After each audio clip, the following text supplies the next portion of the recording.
So we got that going on today, everybody. We got another night of cat action tonight. Cat fever will be sweeping over Canada. So very much looking forward to that. And let's see if these cats can take control of this series. Hello, Leroy. Hey, Vlad took over for the Wilson. There he is. There he is. There he is. He got that lowered. We Now look at it. he's well framed. We start every show looking at your upper nose and eyes. Yeah, it's weird. Like the camera's always like in a weird spot. Vlad. It's because it's always Solana's over there using the camera after me, so he's short. Ah, yeah, I would figure he ruined it. So yeah, when I come back here, I'm thinking, oh, the camera's angled the right way, and it isn't. Well, let's get to our headlines here, brought to you by the new Palmetto Ford Truck Super Center. Why buy your truck at a car store? Palmetto. We know trucks. The Miami Heat, of course, not in action until Saturday. I don't even believe they practiced. I think they have like a film thing. And then they'll be probably doing a little practice tomorrow to gear things up. Jimmy Butler posted on social media last night a lot of his ankle rehab as he is trying to get things healthy there. But the Heat, going to enjoy this long break, which is definitely beneficial in Jimmy's recovery. Let me ask you this. Sure. I watched that game last night, right? And I don't know if Philly can go back home like the Heat are going back home. Because I get it's only one game, and they always say that, and, it's a series or whatever. But 40? We lose by almost 40? But the Heat, we saw that in game 2. Now, the difference is, they got Joel Embiid back. You would figure that after having that performance, such a thrilling win, and you're getting your MVP back, yeah, I would expect a much more spirited effort. But that's my point, is that I can understand if they lose a close one, right? Trying to get Joel Embiid back. In fact, the paint scoring of Boston was a lot less than it was in game 1, so he was a deterrent. However, you only scored, 77 points? Was it 77 or 87? I think they scored 87. Because I there was a point in time where I saw it was like 77 to 100 and something. 87. 87. Like, come on, man. Like when we talk about the Heat playing yesterday, we went back and forth with Vlad or whatever, saying, wait, they didn't have their best player. And with a couple of minutes to go in that game, they had a chance to win. They just didn't have that dog. It's definitely one of those things where you're expecting this big emotional boost, I wonder too if the Giannis thing has scared a lot of people off, because a lot of people think that the Bucks got too cute in that series with resting them, whether they did or not. The perception is they did. So I wonder if Philly's oh, we got to take advantage of this, if he is good to go, even if he's not all the way back. And I get it. I understand that, but it still don't mean you lose by 40. I get you, dude. I get you. You see what I'm saying? So right. That's where I'm torn, because both teams are in the same spot. Right. Before the season starts, before the series starts, you say, let's get one on the road. Well, listen, I thought that James Harden, everybody had me convinced James Harden's playoff woes were fixed, and then he gives you a big old 2 for 14. Hot bum. I always wonder when a guy I love this series, by the way, because it's a house money petty series. I'm not upset no matter what happens. You don't like either team. I hate them both. It's great. No, wait. Tobin, I know you. What's that? The content is so much better when Boston loses. Oh, look. Trust me. Look, task at hand. But I would love a Heat Philadelphia Eastern Conference Finals. I mean, that's like a bye to the finals. Really? Oh, yeah, dude. I would love that. I'm more worried about the Knicks than I am the Sixers. The Sixers don't want it. They don't want it, dude. That's Jimmy Butler's plaything, the Sixers. Oh, that's right. Jimmy hated the team, that organization. Dude, they average 40 against them. I'm telling you, every night that Philadelphia organization goes tonight praying the Knicks take out the Heat. They don't want the Heat, dude. They don't want the Heat. Task at hand for the Heat, but they don't want the Heat. That is, I would say, the worst thing in sports is having to deal with that dude that you said you ain't want. Right. Over and over again. Mm-hmm. Right? Mm-hmm. That's not like Brett, you know what terrified the Packers when Brett Favre left? When he ended up in Minnesota. Like that, you just you had to go either whether you thought he was washed or not, you still don't want to deal with that. Of course not. Of course not. Right. So there you go. That was last night. So, not a very compelling lone playoff game last night. Not a compelling Marlins game last night, by the way, either. They lost. Oh my God. I was there. Wait, can I ask a question? Yep. They give up more touchdowns than the Dolphins. Yeah, well, the Braves have their number this year. No, but I'm just saying. They give. I get the Braves are good. Double digits. Look, I get it. The Braves are good, but like these games aren't even close. No team in baseball is that good scoring touchdowns and field goals. I was sitting in my son's jiu-jitsu class, and the first thing I see is Marcell Ozuna grand slam. I'm like, well, I guess I'm not turning this on when I get home. By the way, he's been slumping the whole season. No, revenge home run. Oh, Marlins slump buster. Yeah, what is it? The Marlins is the slump the buster. Braves get back. Yep, apparently so. Oh. The Braves, but the Braves have I think what is this? This is 5 of 6. I think they've taken them out. So they'll try to avoid the sweep this afternoon. We'll see. We'll see. Are you going to the finale, Vlad? I am going to the finale, covering it for the Braves. For their flagship? For their flagship. Well, listen, they got to be thrilled with what you're getting them, dude. They were ecstatic with yesterday. They got Acuna, they got Marcell Ozuna, the only bad thing was their pitcher. Mm-hmm. He's going back on the IL. Wow. But other than that, I don't understand, dude. I'm gonna say the crap out of the Marlins. It's bad. I'm gonna say this good with sports in general. I can't understand how a person could seem like they get these sore injuries, like they haven't been doing nothing in the off season, right? As soon as the season starts, I can understand late in the season. You throw 100, 190, for 2 months, right? And then your arm gets a little sore. But after your first or second or third start, come on, man. What is this? Look, I know you want to call baseball players soft. Just do it. Oh, no. There's no doubt. But here's why. Here's why I don't give them too much of a hard time. A lot of this is on the organization because when you have that guaranteed money, you ain't playing games with injuries. See, football is different. Football, they can get you out there. If you injured at the end of the year, let's work something out, buddy. You got to go. And can't nobody do nothing about it. You got 4:10 first pitch today from Lone Depot Park. Jesus Luzardo is on the hill for the Marlins, and then they'll go back to playing the Cubs. They're going to go to Wrigley. So a lot of Cubs, a lot of Braves lately. That's the most good. I have a question. I got confused when I saw this on TV because I didn't know what the hell it meant. Are they expanding the college playoff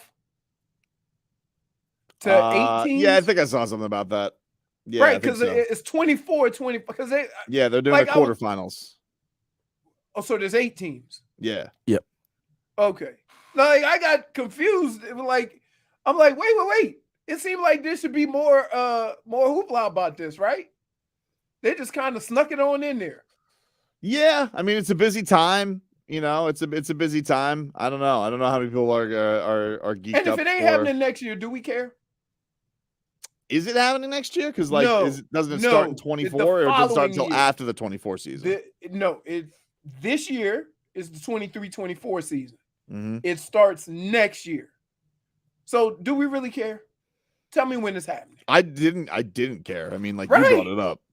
No, I know, because when I saw it on the ticker, I was like, man, nobody talk about this much. They love football. Nobody even mentioned it. We have discussions. Instead, we got to get a 7-tier quarterback AFC thing. Like Oh, it seemed wow. like it would be more important than that. Speaking of, I'm glad you brought that up. I want to fight everybody. Somebody got in their feelings about it. Get to that next.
Welcome back, everybody. Tobin and Leroy here with you on 560 WQAM.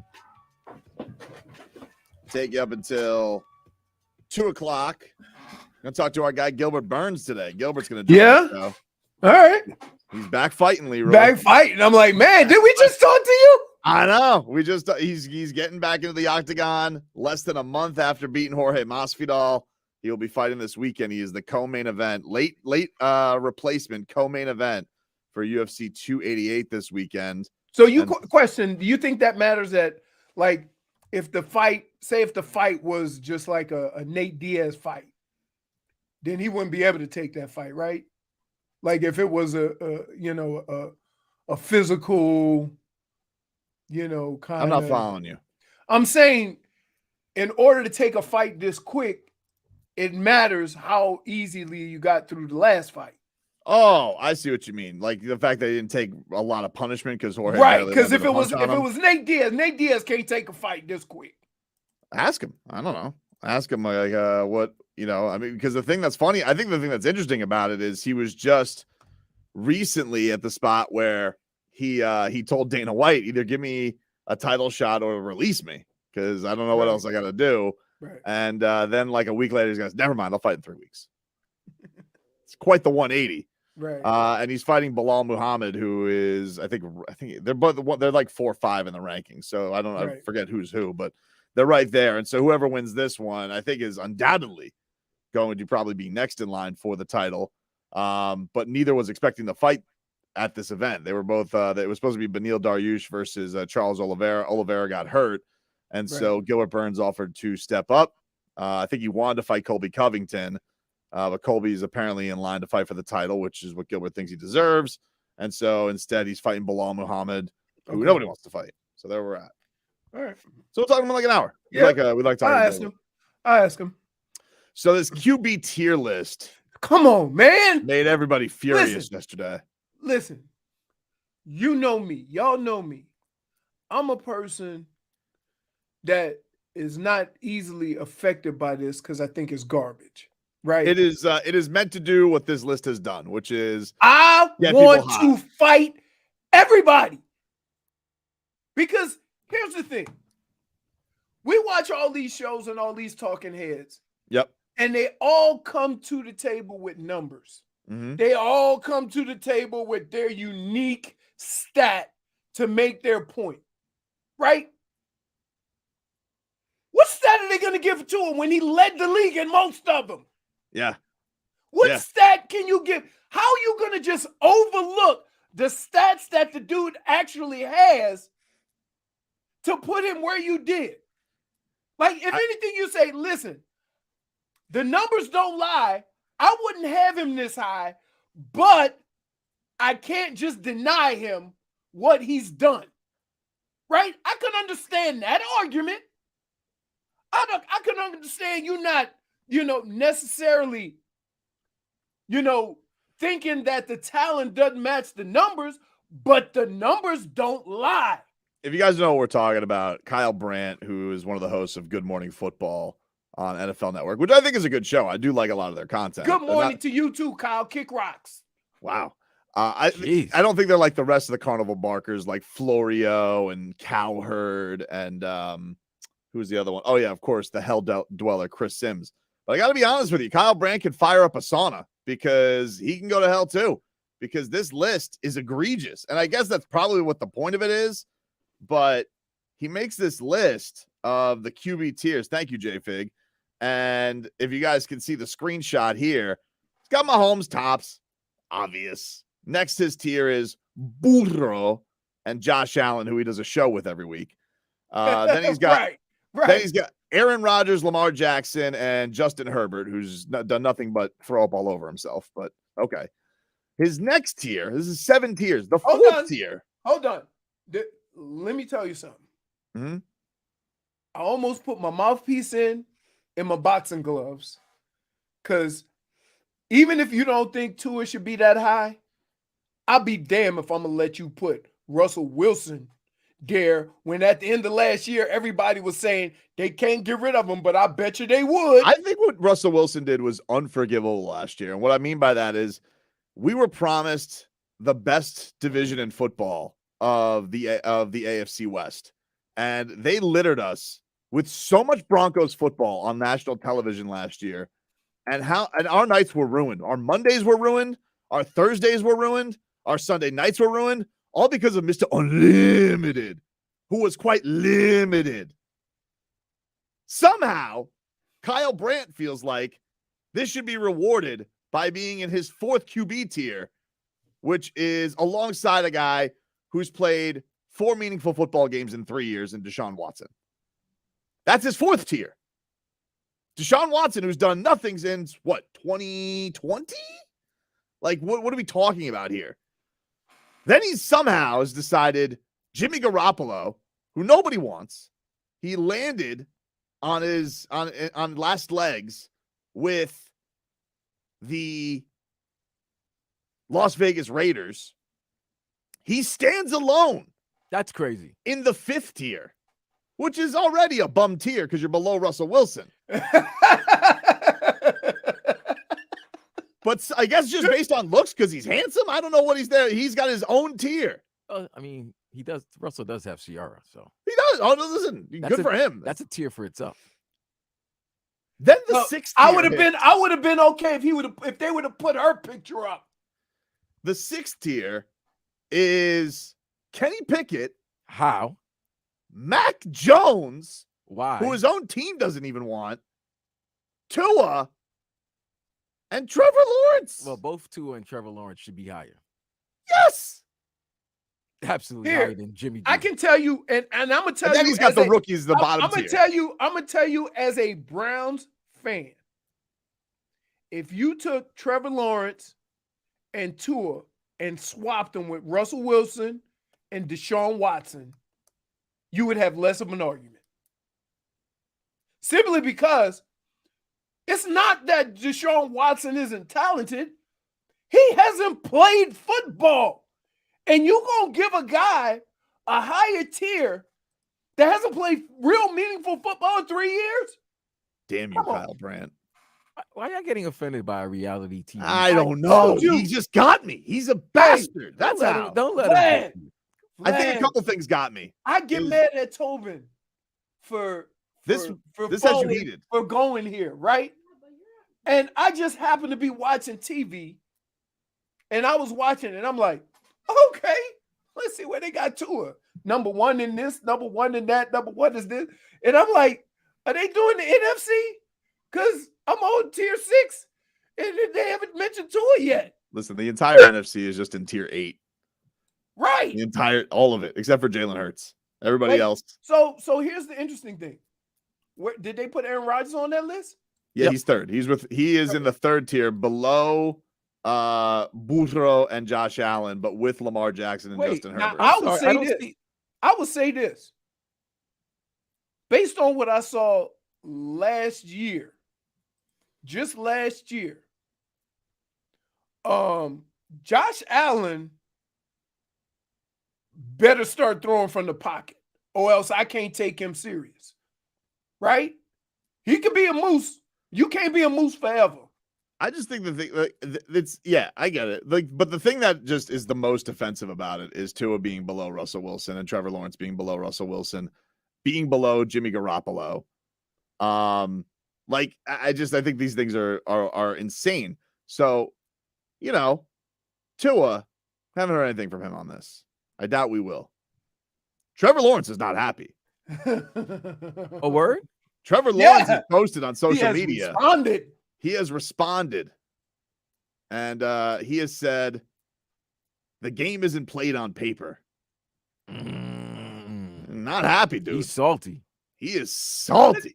But I'm telling you, even if the game were played on paper and all you had were numbers, Tua still wouldn't be the 6th tier. No. I just don't understand how Jimmy G's ahead of Tua. Jimmy G didn't play half the season last year, nor has ever put up None the of numbers this that list Tua makes did Right. last season. Right. I think other than Mahomes, like the first two tiers, pretty obvious. Even though I do think Josh Allen, Josh Allen should be lower. Who's tier because 3? when we talking about that position, we're talking about the ability to throw the football, right? Josh Allen is 2 with Butler. I agree. Mahomes deserves his own tier. That's obvious. Yeah, He's it's not really a defending debate. Super Bowl champion. It's a stupid thing. Like, all right, who's below Mahomes? But like the other guys, I don't understand it. Like, how are you going to put? How's Herbert tier 3? How is Justin Herbert tier 3? How is Justin Herbert tier 3 and Trevor Lawrence beat him in a playoff game? I don't get that. It's weird. It's weird. And then the other pockets, they should just call that. They should call Russell Wilson, Deshaun Watson, and Jimmy Garoppolo like mystery crate. We have no idea what they're going to be, and Tua should definitely be above those guys. It's ridiculous. V21. Who cares if Jimmy G's been to the playoffs? He got replaced by 2 rookies. Dude, yeah, they didn't want they want him. They didn't let him at training camp last year. Like they wouldn't let him take a snap. How do we feel about Lamar Jackson should have been a second tier? I don't think he's tier 2. I'm fine with Lamar Jackson being below those two guys. I'm fine with it. It's not. I'm fine. Egregious. And here's what I can determine. Right? How did he determine how many people go in each tier? Well, this is for the it's AFC. Just him. How do they determine? It's kind of what I'm saying. Like one guy, Jimmy G gets his own tier. Right. Right? Besides Patrick Mahomes, ain't nobody should get their own tier. I agree. Unless you're just terrible and you last. Aaron should get its own tier. He's on his own tier. That's all right. On a spirit level tier. Yeah. They should put ayahuasca tier 1. All right. He's top tier. Yeah. Crazy. Yeah, but Trevor Lawrence is not happy. Sensitive. Tua didn't say anything. He's not going to be bothered by this. Not like Trevor Lawrence. Well, because guess what? Some guys we call that in Tua's world? Tuesday. Oh, We've yeah. been getting this all year. Tua's somebody else thinks I suck? Yeah, right. When he starts playing, he'll answer back. Whoa. He did a little bit of that last year at OTAs. Exactly. He was peacocking. Yeah. Oh, remember he said, I guess I can throw the he was like, I can throw the deep ball. Because remember how much we broke down his first bucket hat throw to Tyreek Hill? What did that have? Oh, my God. That have 7 million views? Oh, my God. Was that OTA? Was that an OTA? That was, I don't even think it was OTAs. It was they were running. OTAs. Wait, he had on a backwards hat. That's it was a bucket hat. He had a bucket hat on. Oh, a bucket hat. You guys are making fun of him doing that with a bucket hat. I wasn't making fun of him. I thought it was a thing of beauty. Oh, it's you and it's people like you and Kyle Brandt that go extreme. I'm not the same as Kyle Brandt, dude. Don't do that. Really? I'm not. Dude, you showed that video 100 times in a 4-hour show. Well, if you wanted to know about Tob's tiers, like if I had to do it, I could do it if I wanted to. Do it. You wanted to. Give me some time. I'll get it at hour 2. I will reveal what is that? Wow, we got a Tobes here? Tob's tiers. TT, huh? In the business. In the business. Take a quick break. 15 minutes of heat. Jimmy Butler on the mend. Get to that next.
This is 15 minutes of your Miami Heat.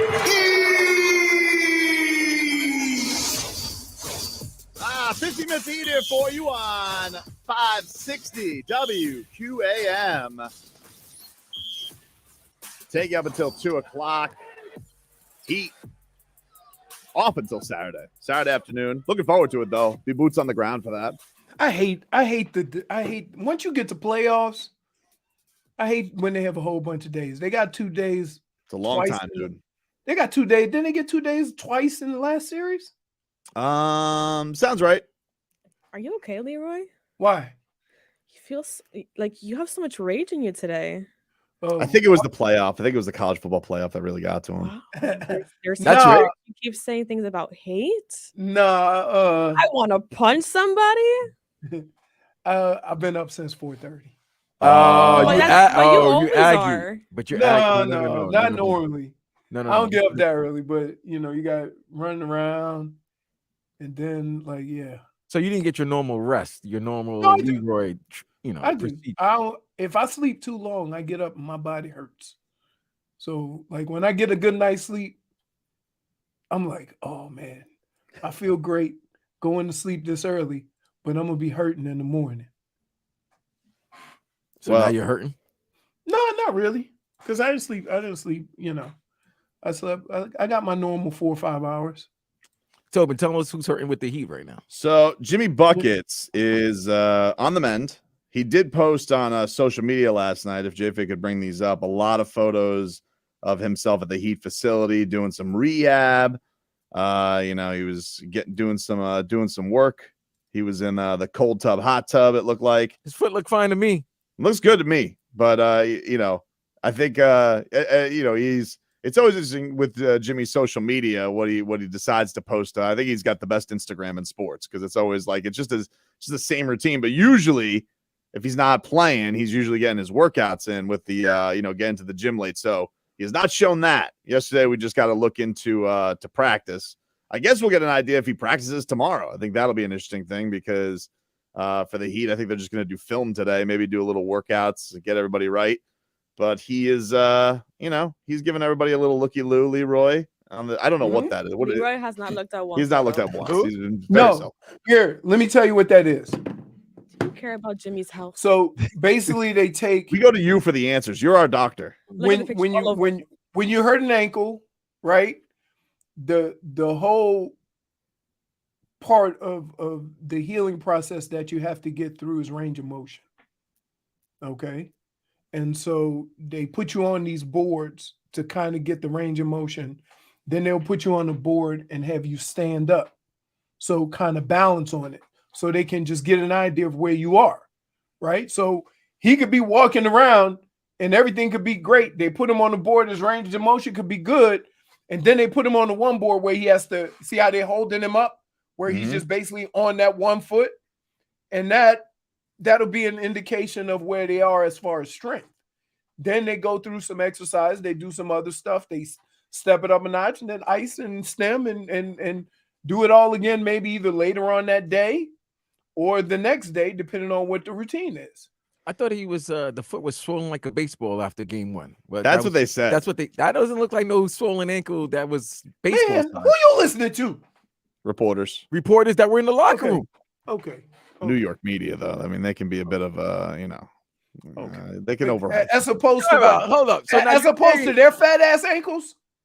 I mean, they are fat. I mean, but they don't. But I'm just saying. I'm just saying. Like a non-athlete telling you how bad an athlete's injury is a joke. They didn't say how bad it was. They just said it would look like the ankle was the size of a baseball. It was swollen. Dude, to the if size I show of a you my baseball. ankle right now, you think something's wrong with it. No, seriously. That's true. Huh? That's true. Are you pulling them up right now? Huh? I thought you were gonna put them on the screen. Yeah, show the viewers your ankle. I don't. Don't listen. Look at the ankle. Don't look at my raggedy ass feet. It's part of your feet. Okay, wait. Oh, I gotta go this way. Move back. You gotta move back. Because we gotta see the foot on the screen. So look at my ankle. See how flat my feet are? Sure do. I have no ankle. It's just all up one bone in there. He can do tricks. He's got like a I can corn do that tricks. looks like a 6'0". You know how Michael Jackson does that thing where he does side to side? I can do that. My feet will stay flat on the ground. Oh, you could do the Michael Jackson tilt? He can. Yeah.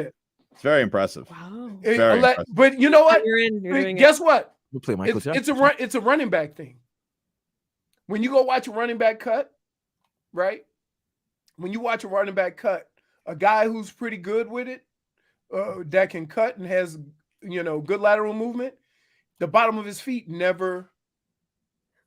Hey, Smeathan, before I tell you to go to hell, it's pretty impressive that you can spell pterodactyl, you clown. It is very impressive. Right? I ain't gonna lie to you. The T will always get you. He always Hey, the P is silent, dumbass. Sergey Bob Fovorowski says, why are you asking Leroy instead of Dr. Toboggan? I thought Dr. Toboggan told us that he wasn't a doctor. He was not a doctor. No.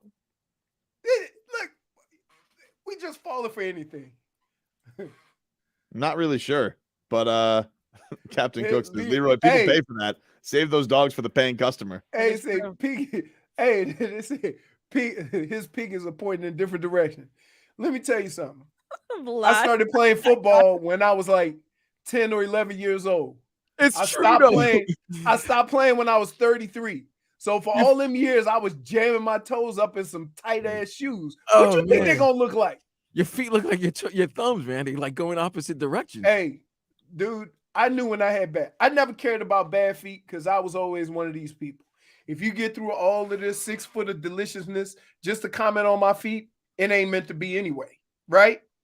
I But remember then my daughter walked up to me one day. She was like 3 or 4 years old. She go, "Ooh, daddy, I think you got your sandals on the wrong foot." Right. And that's when I realized my feet are jacked up. I didn't even care before then, but that hit home. I didn't know. Everybody else in the room started laughing. I almost cried. Tyler Herro also posted some injury stuff. He did. He posted his hand yesterday, and I gotta say, not good, dude. Ooh, my. Wait a minute. I showed you that. That was gross. Yeah, I showed you the this same video, we thing. liked it. But so here's the deal.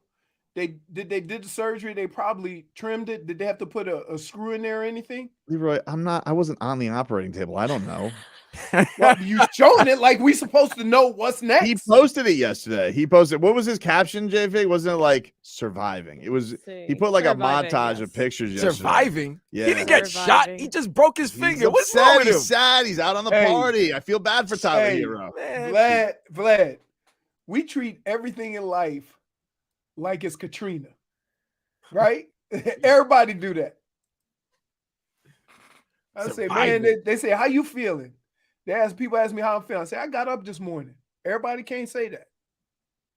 Hey, I'm glad I could be your source of entertainment. And can I just tell you something? J-Fig, you moving down the list. Because you laugh louder and more quickly than anybody anytime it's a little jokey joke on me. Look, you I'm know why? always laughing. Lemonade Celsius, bro. That changed it. Once she Oh, got the man. lemonade Celsius, she's been riding with Tobin. It ain't better than apple cherry though. That was good. Oh, you see how you can? That It's one so was easy. He swayed her. It's so easy to swear. Hey, I'm just, I'm very focused right now. On hey, Tope apple Tears. cherry is on the Patrick Mahomes tier. Oh wait, That he's was really good. focused. I'm Hold I'm on. very focused on Tobe's tears You right notice now. that Tobin hasn't really said much. He's been writing down. He's been jotting down on a piece of paper. And making graphics. Wow, making Graphics. graphics. Yeah, making Oh, graphics. you Do you want going? me to pull back your Art Basel pictures? I have them. No, no, Okay. this is for something else. All right. Is this gonna be a bullet point? You know what I mean? Are you gonna? I think so. I think so. Oh, Hey, I think so. You know what? Cheers. So Okay. I'm gonna tell you, next time Hmm? we have one of those meetings, Hmm? right, where everybody's showing, you say, I got something. Here's my 7 tiers of quarterback in the AFC. Well, I don't know if I have 7. I only have 6. I No. think there's only Well, really you should be got 5 tiers, to be quite honest. Really? One is Mahomes by The himself. rookies aren't really a tier. They're not a tier. They're No. not really a tier. You They're can really just like throw a- them on the bottom. Haven't done anything yet. I don't And know that's if I what you put can put anybody at there. the bottom other than Mac Jones. I don't want to spoil anything. But we'll McCorkle. but Tobes Tears, it's coming together, baby. It's coming together. I may need one more segment. Okay. Maybe one more Well, segment. you got the hour to it. So I do. But no, I do feel bad. I feel if he's putting surviving, I feel bad that Tyler's sad. I don't want Tyler Hero sad. I mean, gotta he's suck. hurt. He want to play. So that's, and from that standpoint, yeah, he's sad. But as far as injuries go, let me tell you. Ask Vic if Vic feels bad that he hurt his finger. Well, the Vic thing was so crushing. Right, but that's what I'm saying. So he could go through what he's going through, or he could look right next to him and see what Vic is going through. And then maybe that word surviving wouldn't make it sound like he's going through the same stuff Vic is going through. oh, thank you, Leroy. Yeah, Fair that's point. what I'm saying. Fair Like, point. come on, dude. And after you broke your hand, you still got up a shot. Vic couldn't walk. That sucked. That was like one of the most depressing No, moment injuries. dude, you know I was hurt, dog. I know you were. Not Vic again. No. Everybody was so crushed when that was happening, and it was in Yeah. the midst of a Bucks ass kicking too. Should have been a party. Yep, Instead, they put a damper on it, man. It did. it did, but that was last week. Task at hand. Wow. No, I'm Yeah, talking you about were right. Bucks. I'm talking about the Bucks, not Vic. Oh, When you okay. said, "Oh, we should have enjoyed that," I'm like, "That was last week. We're not talking about Vic." Yo, come on, man, come on. You know who you talking to. You know anything Vic related. I'm Well, hurt, listen, dog. I respect the task at hand. Right. Oh, they said it on TV, and I changed the channel. I did. I changed the channel. All right, we'll take a quick break. Hour 2 coming up next.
It's time for our Tua. It's our Tua. It's our Tua. It's our Tua. Tua, Tua, Tua. Tonga Vailoa. Not Tua Tagovailoa. A for effort. Dolphins quarterback. Tua. It's our Tua. It's our Tua. Tua. Tua, Tua, Tua. Tua, Tua, Tua. Chris Sims can go to hell.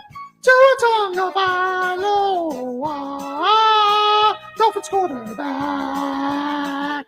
Daddy loves you guys. Our Tua with Tobin and Leroy. Check the history of food. Hour two of the program, ladies and gentlemen. Tobin and Leroy here with I'm you. sorry, on J Fig. I'm 560. sorry. I'm sorry. W I'm gonna say I'm sorry right now. Why? Because when you were putting your headphones over, I had a thought that I hope you bust your face like I did mine, so I can laugh at you. You're just looking for pure That's revenge. so mean. I You know. That's why I apologize. I will allow it. I apologize because I could have kept it to myself. I was like, I don't know if you should forgive See, him. that's how much you love me. yes. I'm like, We have with each other so- because you tell me these things. I'm so wrong for that. Yeah, I don't think that's cool, man. I know. Okay, but like, she look, she okay. I'm like, I was "There's- laughing. -1. There's still time. He's wishing on your downfall, John. I he's- hope Jake. this is the only time you actually. He's wish about to that. manifest something, man. He's trying to manifest you He getting really a headbutt. is. I wasn't. That's why I felt so bad. I had to tell everybody. Damage And is my done, thoughts dude. wasn't right. Damage is done, my friend. I know. I know. Well, at least if we go to California, we get sweet tea from Ricky. What? I told him yesterday when we talked to him.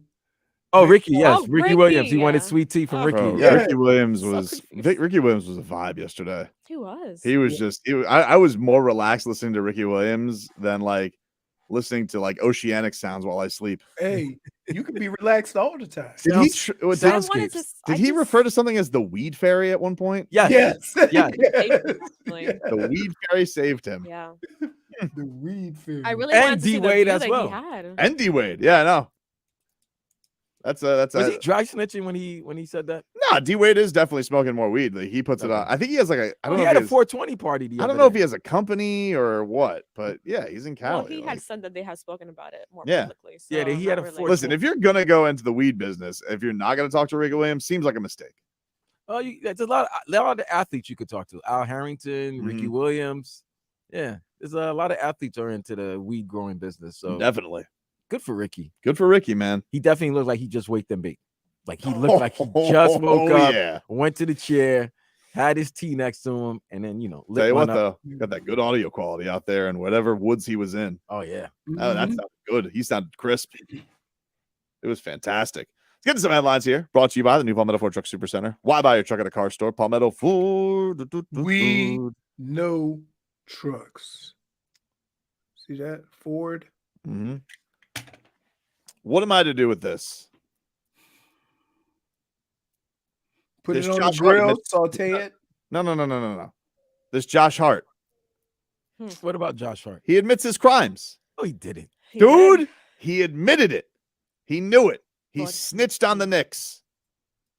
Comes out here and Heat versus Haters, great Twitter account. They put out the video where he is thanking Scott Foster. Has to get his attention because Scott Foster was just like trying to like, shh, keep it low. Shh, shh. And so, Scott! Great game today, man. Who the hell's Curtis and Mark? The other referees. Curtis Yeah. and Mark. Yeah. So he thanks all the referees. Well, but- I would thank them too if I had just ignored the ball So- hitting the rim. I So would thank them too. so here's what I would say. Well, let me read the tweet for people who aren't watching. Okay. Josh Hart commented on the video where he's telling Scott Foster, "I appreciate you," And he says, "Yup, I did. Also told Curtis thanks and Mark thanks. I always thanks the refs after the game." I was like, why are you? But here's the deal. I knew guys that did that. If he's telling the truth, then what? Tobin trying to imply if he doesn't after every game, and keep in mind, if that's the case, dude was mic'd up. He would have been more discreet about it. No, he wouldn't. I mean, like, clearly this is a guy who, there are some people who like to work in the shadows, and there are some people who like to flaunt. And Josh Hart is a flaunter. He's a flaunter, dude. Throws his body all over the place willy-nilly. He's trying to injure everybody. Okay. He's mad because Jimmy Butler left him hanging earlier in the year. Everything is an extra show when it comes to Josh Hart. You know? Now, look, if he was in a Heat uniform, I'm sure I'd love him the way he plays. But he's not. And so right now, these are dirty tactics by a dirty player who is out here admittedly being a weasel, too chummy with the refs. At least you're honest, Tobin. At least you're honest. That's what they call me. No. At least you're honest in this point, where you said if he was rocking the Heat uniform, you would love him. Because all of a sudden now, because Kyle Lowry does the same thing, and it's savvy. I don't know. It's savvy. I don't know. Josh Hart does it. He's a flaunter. He's a flaunter. All that was left for Josh Hart to do was give an edible arrangement to Scott Foster. He goes, "Here, do you like pineapple?" Vlad, here's the crazy thing about Kyle. He talked to the ref so much, I sometimes wonder if he's in the game to play basketball. He is a negotiator. Always talking to the refs. And he's always animated. And the refs are like, oh. You know, I don't feel like Kyle Lowry's fun to talk to the refs. Like, I've seen Kyle Lowry go to the bench, get video. Like, I saw him take an iPad out one time and show, hey, see? Just so we know. And he didn't get attacked, but Pat Beverly did? No, because he's savvy. You see that? He's savvy. If you take an iPad and show to the ref, that's showing up the referee. Don't you think, Leroy? If he's wrong, wouldn't he want to know? That's what kills me. I don't think the referees do want to know. They screw up. They screw up and they don't want to know. Well, I mean, look, the most infamous referee screw up this season was what? When they didn't call the foul on LeBron and Pat Beverly took the cell phone. That was amazing. That was amazing. And he got a tech before the overtime he didn't take started. a cell phone. He took a full-blown camera. No, I'm sorry, you're right. And got the still shot. That's crazy. Showed the guy. That's crazy. But they were wrong. You, as a player, I bet you just want everything to be fair and balanced, and you want to show them that they made a mistake, because if an athlete makes a mistake, they get criticized. A referee makes a mistake, nothing happens to them. You know what's crazy though? Here's the bigger deal is that imagine being a competitor and an official screws something up and he won't even admit the screw up. Oh, I hate it. As a competitor, that's what drives it. You ever notice all of these situations start with one basic point. An official screwed up, and then he tries to ignore the player that has a complaint. Right. And the only place it can go from there is it gets escalated by the player till he either gets a tech or a fine. But what happens is you forget the fact that the official screwed up. So when we see these fines, oh, so-and-so got fined for showing the ref up. And then the player don't say, but he screwed up. So I get it. I know it's a tough job. I understand that. But dude, you just as human as everybody else. Why should we be held more accountable than you? Because you play a more important role in the game as far as fairness than we do. Because we don't care about fair. We just want to win. I just, look, Josh Hart, instead of answering for his crimes, he's flaunting his crimes. It's crazy. What a world we live in. What a world we live in. Just add more drama to it. Right. Interesting.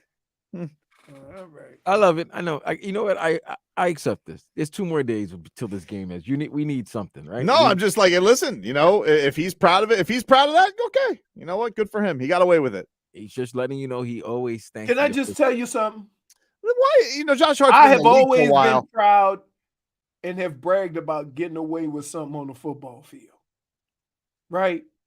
Because one, the guy you playing against that you maybe held or pulled down a little bit, or a guy you was blocking and you kind of hooked his arm, right? So that he couldn't get away and no flag was called.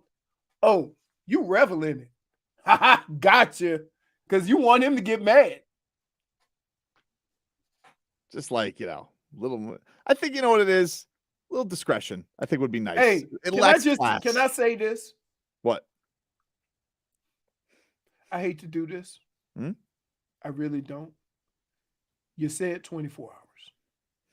You still it is a 24-hour rule, but you're still on it. It's still new on. news, We are closer to Saturday's game than we are to Tuesday's game. Here's the difference. This is an effect on the rest of the series. Caveat Cowboy. That's your new nickname. Listen, I'm not being Yosemite Sam Silly Sauce here, okay?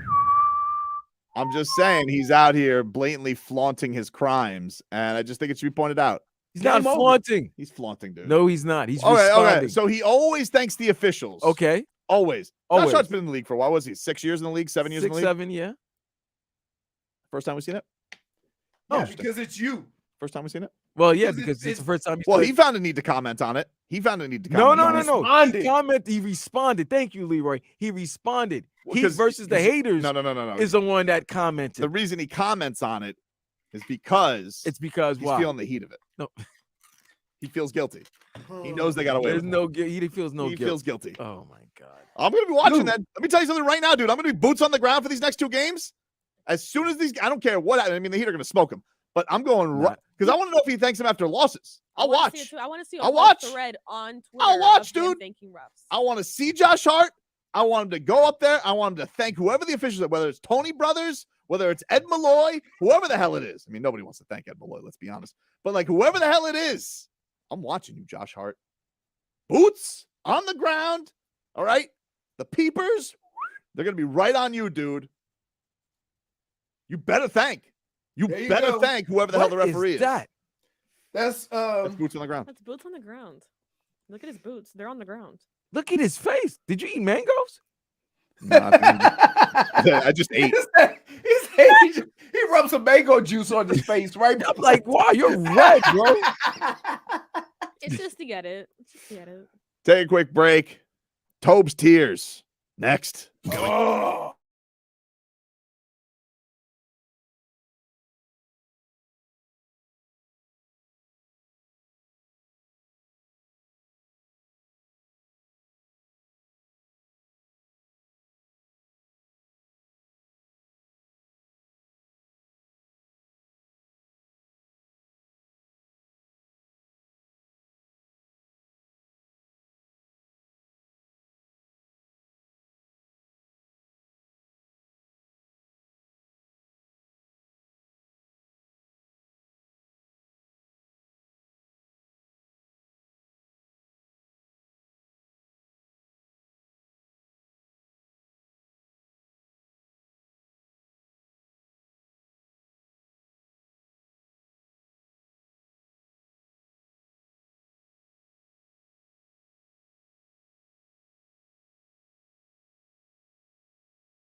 Taking you up until 2 o'clock here on the show. Gilbert Burns scheduled to join us later on this hour. Talk to our guy Gilbert.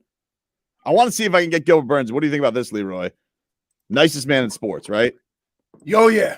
I mean, like, the nicest man in sports. That guy does. You would never know he was an MMA fighter based on doing interviews with him and how much he smiles. Yeah, he is the nicest man in sports. But I want him as a South Florida fan. Do you think that we can get him to get a Heat and 5 on the mic? Now, the fight's in New Jersey. It's at the Prudential Center. I imagine there's a lot of Knicks fans in the crowd. Yeah. If we can get Gilbert Burns on the mic after he beats Belal Muhammad, can he just shout out the Heat and give a Heat and 5? Now, it will get the crowd to boo, which I don't know if he wants because, again, he likes nicest it. man in He's sports. so nice. He's okay with it. He said it last time. Really? I mean, when is this fight? Saturday. So it'll be after game 3. So if the Knicks win 2 or up 2-1, you're gonna have him say Heat and 5? Well, I mean, why are you bringing up fantasy? Like, Well, I mean, you're also bringing up fantasy as well. Am I, Vlad? Come on, dude. Like, be honest, dude. You took stock of that game yesterday. You felt confident after that? I took stock in the game Tuesday, not yesterday. Yeah, you know what I mean. I just want to be factual here. Of course, I took stock in it. We won. What do you think? I don't care how we win. Just win. It's the playoffs. First and 16. Well, I know It's a race to 4. It's a race to 4. And How it's a you race got to one 4. of them don't matter. Right.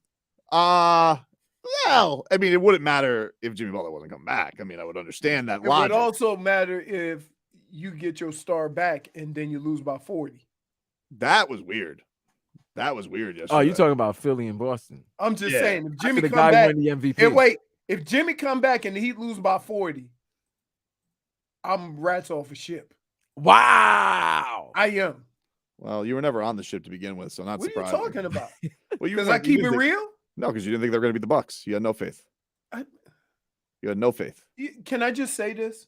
Hmm? I wasn't on the island with that one. Trust me, you're right. And you want to know something? Can could be a lot. Can I could be a- also say this? No, let me say something. I Go could be ahead. a lot stingier about what everybody's saying, but I'm not. I want everybody to party. I want everybody to Here. enjoy this. Here, Just because Old Toes was the one who had faith and nobody else did. I made this comment beforehand, and I changed my thoughts after I saw what I saw. I hadn't seen the Heat play a stretch of basketball like they played against Milwaukee all year. Mm-hmm. Would you agree with that? What would you say though? Like, I mean, I just asked a simple question. It didn't warrant. Well, it's kind of an odd question though. It's like you kept arguing with me all year that last year didn't matter. It doesn't. And that doesn't mean anything, which is kind of proven to not be true. Well, no, because everybody's playing different. Tyler's not playing, and Dunk hasn't shot in the ball well all year. So Duncan you Robinson- don't have the same team you had last year. Okay, but counterpoint to that, Duncan Robinson wasn't in the playoff rotation last year either after his 3 Easter Bunny appearance in the first game of the playoffs, and then he was never heard from again. And Tyler Herro wasn't good in the playoffs last year either. Okay. So it's really not that much. If anything, they're healthier probably because they got Kyle Lowry, who actually looks like he can move, which he couldn't in the playoffs last year. And then he got my guy Love. You've said 17 things that make it not the same team. No, I've actually said things that have made it similar. You were the one who just brought up hocus pocus of things that weren't things last year. You brought up Duncan Robinson and Tyler Herro, both who really weren't factors in the playoffs last year. Okay. But the biggest factor, which was my biggest point the entire time, and you mocked me for it, Jim VP. Okay. And you scoffed at it. Like you looked at me in my eyes as a friend, and you I said, did. You I can't did. just Here's- say here's Jim why. VP and that's it. Here's why. Go through all the other teams in the playoffs. Go through it. They all have 2 guys, Mm-hmm. right? You're telling me the second guy is Bam. Mhm. Now, Who closed out the take, Bucks? hold on. Who closed out the Bucks? Hold on. Take the 2 players, the 2 stars from each team, Mm-hmm. and match them up against Jimmy and what Bam has done. Mm-hmm. Where are they? Where are they? Yeah. They're going to the conference finals after the series, which would be their third You together. can't, like, No, but Leroy. It would be their third conference finals together. Again, you're asking me why I have the answers that I have. Why did I pick the Bucks? Shouldn't your answers change if they make 3 conference finals, though? Shouldn't it change? What does that have to do with this year? Because you keep making the point. Look at all these teams. They have 2 stars. They have 2. If they make 3 conference finals together, shouldn't your answer change? It would change because of different team, right? Not because of the same 2 guys. Oh, okay. Well, I'll give you Jimmy. Jimmy is the best player in the playoffs right now. So who did he close out the Bucks with? Did he do it with a Phantom? So let me. No. Who did he do it with? Answer the question. Van. Who did he close the game with? Why are you acting like it didn't happen? I don't understand. It happened one game. The other 2 guys, we don't have conversations like we had about Bam last game.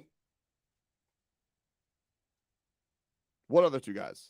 Any 2 guys? You mean Joel Embiid, who threw up a stinker, and James Harden, who did nothing? Joel Embiid, who's never been to a conference finals in his life? Okay, so I'm going to say this, and I'm going to say this because of where I've been and where you've been, right? Is that as an athlete, the first thing they tell you when you go into a season is last year don't mean nothing. You got to re-earn your stripes. And so when I look at teams, I approach it that way. Okay. You can go back 3 or 4 years to say when your team was good. It really doesn't have any bearing on what they're doing at this moment. I will take what they're doing at this moment to determine what I think they will do, not what they did 2 years ago. Okay. But you don't think that Jimmy Butler is one of the best playoff players in the league? I said it. Wait a minute. Why are you saying that? Well, you didn't I said to you, so I think in the same conversation, I said Jimmy is playing the best basketball of anybody. I thought last year didn't matter. No, he is a elite basketball player. But last year didn't matter. You didn't see a stretch of it this year. Is that saying Steph Curry playing last year didn't matter? No, I think it does matter. You're the one who's arguing. You're the one who's saying it doesn't matter. I do think it matters. As far as teams go, right? What you did last year has no bearing on what is going to happen in future years, right? You have an idea, but guess what? The Heat were in the play-in and they were number 1 seed last year. You think they're the same team? It might be better. Why do I do this to myself? I don't know. This is but they might be. Stupid. So you're telling me a team that was the 1 seed, and this year the team that was in the play-in, the team that was in the play-in is better than the team last year? It might be. Okay. The shooting. I'll tell you what. There's a couple. I'll tell you a couple factors. Let's just keep it moving. No, because I'll tell you a couple factors. You just want to dismiss it because that's what you do. You want to be acting like the regular season and Hornets games matters, but you can grow up, Peter Pan. Let's talk about a couple things that do matter. Okay. First of all, they didn't shoot last year in the playoffs. Right. That's a fact. It's not just regular season this year. They were one of the worst shooting teams in the playoffs last year and got to a Game 7 in the Eastern Conference Finals. Now this Heat team shooting the lights out. Role players are playing at a capacity better than last year. Gabe Vincent, better than last year. Caleb Martin, better than last year.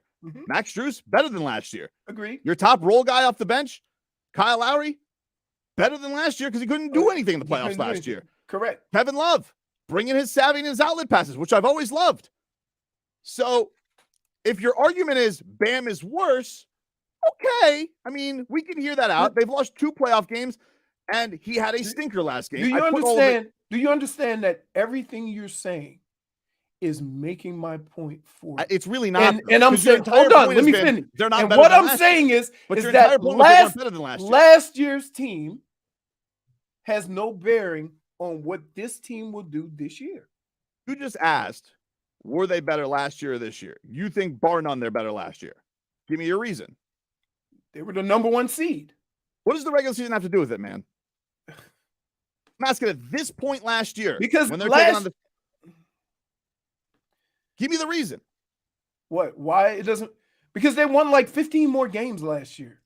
They were a better team last year. Do you think, okay, who's better than this year? The Panthers last year, the Panthers this year? The Panthers this year. Why? Wait, Style really? of play. Why? Style of play. Okay. Miami Heat, style of play right now, they're set up better for the playoffs than they were last year. Okay. I give. Thank you. Boxed in. No, He kind of boxed you in there, boss. No, he didn't. I just it's a stupid conversation. It's not right? a stupid It conversation. really is. Well, the thing is, no. No, it's not. You want to me, say that me saying last year's team has no bearing on what this year's team will be is a fact. Okay? It doesn't you can't win any games this year with last year's team. Every year, regardless of what team you have, what players you have, you got to evolve. You got to do different things. Your bag has to increase. You got to get more stuff in your bag, right? Every player is increasing. The ref waved this one off. All right. Like you took the 8 count like Ryan Garcia and you said, nah. All right. You said you give. Okay. I don't really understand your point anymore. No point. Because you're sitting here. I'm just you're a sitting here and you're saying, I have no, point. it's just like no point. Let's keep saying, it moving. You said that last year doesn't matter, and you said last year was better. This team is so much better than they were last year. That's why they ended up in the better. playoffs. No, I mean, like, not only that, they lost the first play-in game. You're telling me this team's better than last year's team? And where's that team, Leroy? And where are the Atlanta Hawks? How much does that matter? Where are they? Does it matter? They took Are the Boston Hornets to in the 7. playoffs? They took Boston to 7. They did take Boston to 7 last year. If Boston can take care of their business, maybe they'll beat them in 7 this year. Okay. I mean, task at hand. You know, this guy always wants to leap forward. Never just keep the main thing the main thing. Okay, I got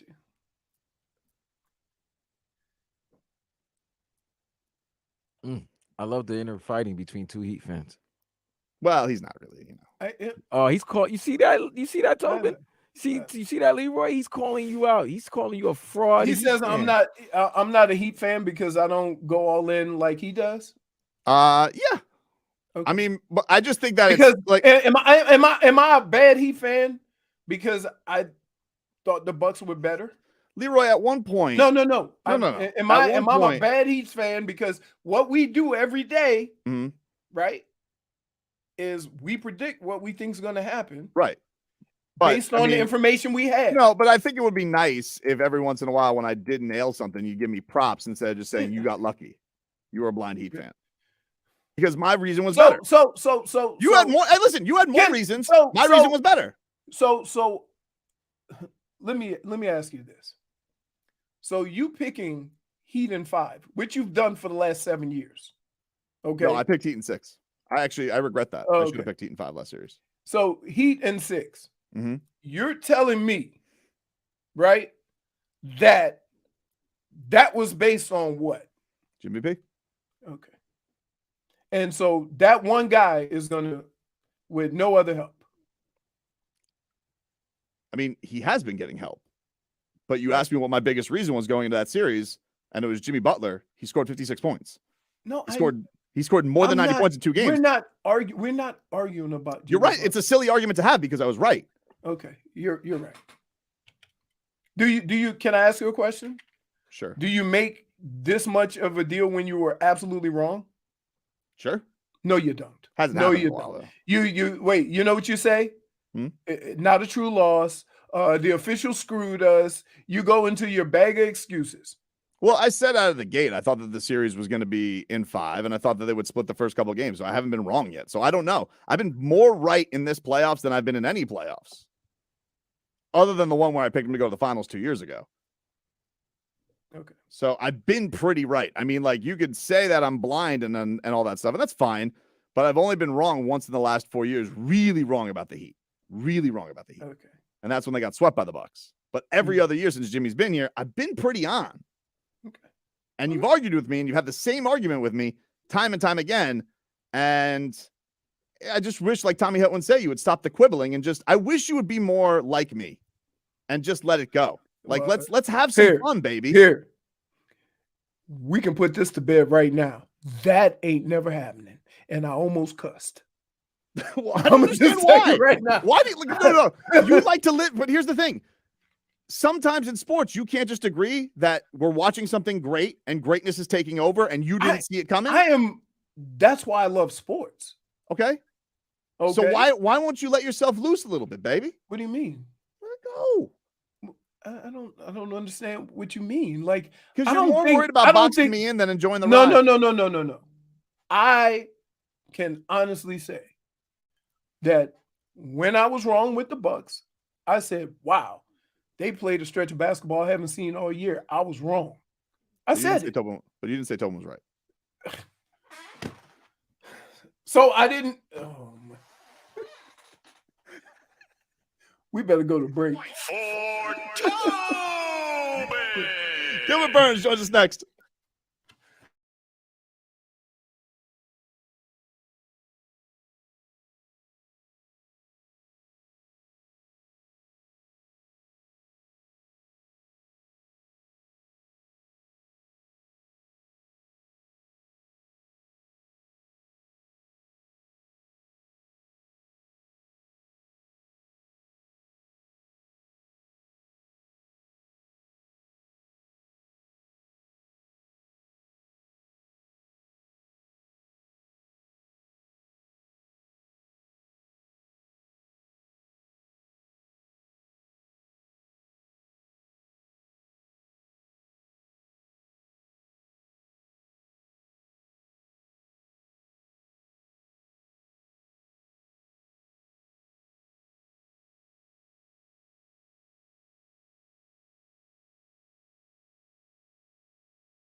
All right. Welcome back, everybody.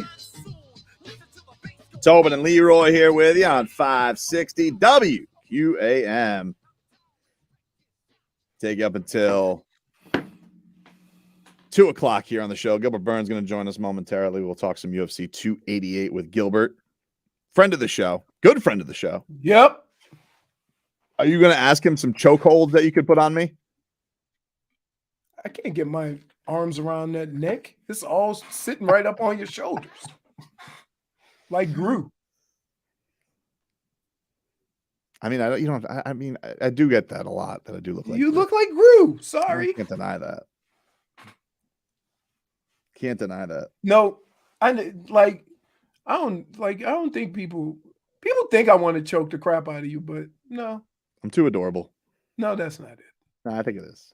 That's not it. It's okay Like, to say that. if you can't get in an argument with your boys, then y'all ain't boys. That's true. You know what I'm saying? Like, That's true. And y'all think this just happens? No, dude. Captain Cook says Tobin has a shark neck. This conversation could have happened anywhere. It could have. It could have happened anywhere. It could have been over anything. Yep. Except food. Except food. I gotta tell you. We don't too much argue around food, except I'll just look up and say, "You gonna eat that?" Because, dude, I'm telling you, we need video of Tobin at a buffet. Delicious. I'm telling you, he will stick his fork in any item on the buffet and say, I'll try it. Edible. Are you Mikey? Mikey will Yes. eat anything. Tobin will eat anything. Yes. I mean, I'm not a huge vegetables fan, obviously. Oh no, we ain't. That's the great thing about breakfast. Breakfast there's not a vegetable option. Right. What about spinach and stuff like that? I don't mind some No, no, spinach. no. If it's cooked it's vegetables, I really included, don't mind. You got I'll some eat it. greens? You If like greens? it's included with the eggs, right? You know, like an omelet or something like that. That's different, right? That's like adding mushrooms on a steak. But you ain't just eating, like, when it come lunchtime, that little salad bar doesn't even get the time of day. Where is the meat? Yeah, what are we doing here? Why are we trying to do this? And first of all, shame on anybody that would go to a buffet and eat salad. Right. They winning. They winning. If the salad looks really good, No, I might throw in not- a couple Nah. if greens you in got a there. buffet, But I usually skip it. if you getting all you can eat and you take up any of your stomach with salad, that means they winning. You go right to the meat, right to the fancy stuff, Mhm. and you start there. Exactly, dude. Exactly. You know? Like I'm not gonna if you have a buffet and there's a salad bar buffet, J Fig, you know. We ain't Who's that there. First of all, we ain't there. If Not we there. walk by and it says like salad creations or salad bar, they're just like, you see any meat in there, Tobes? Nah, we ain't going in there. Have like the bacon crumbles that are in there. Oh, those are good. But you know what they're better on? A burger.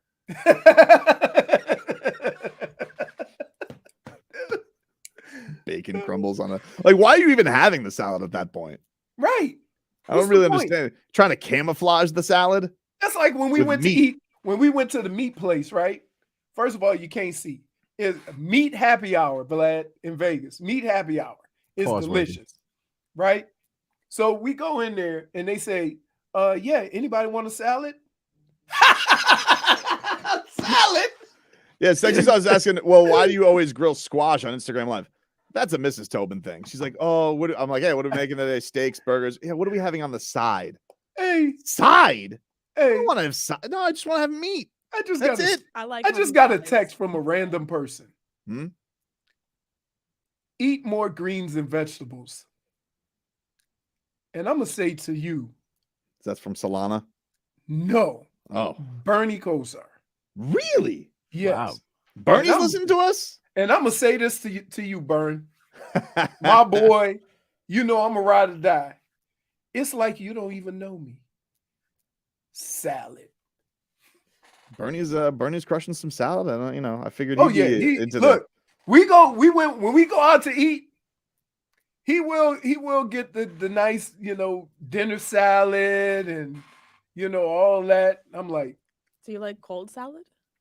No. I'll eat. Listen, here's what I would do.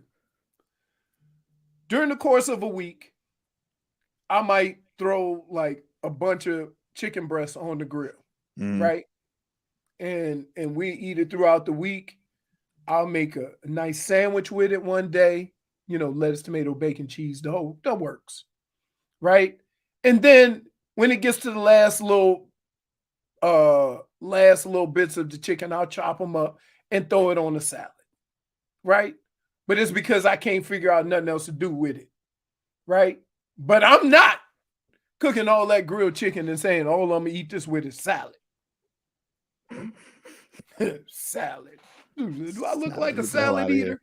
No. I know Gilbert Burns never ate a salad, man. We should ask Gilbert. Let's get he's probably doing it now because he's got to make weight tomorrow. So I appreciate him. Well, he's already how's that though? This guy hasn't been out of the cage enough to let himself get fat because he just fights every single month. Yeah, but you still put on like that weight right pre-fight.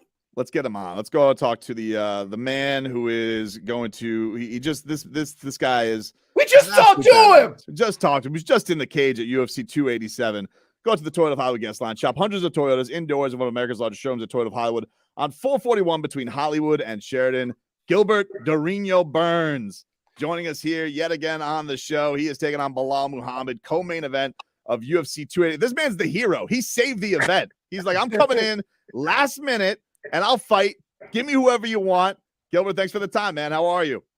I'm doing great, but that exactly like that, Thankful I got out of Masvidal fight with a win and no injuries. Like we have the same commission. MMA has the same commission as boxing. So every time that we finish a fight, we walk out of the octagon and we go direct to the commission and the doctors there. So they do all the exam, the test, eyes, everything. They look, bro, you look good. We're just gonna give you 7-day suspension.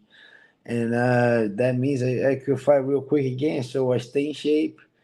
I went to a quick vacation. I went to Universal Monday with the kids. Went to Tulum in Mexico with the wife Wednesday to Saturday. Saturday on the way back from the mini vacation was the news all over. So I supposed to be waiting for Leon Edwards, the current champion. He's defending his belt. He's supposed to be defending his belt against Kobe Covington July 22nd.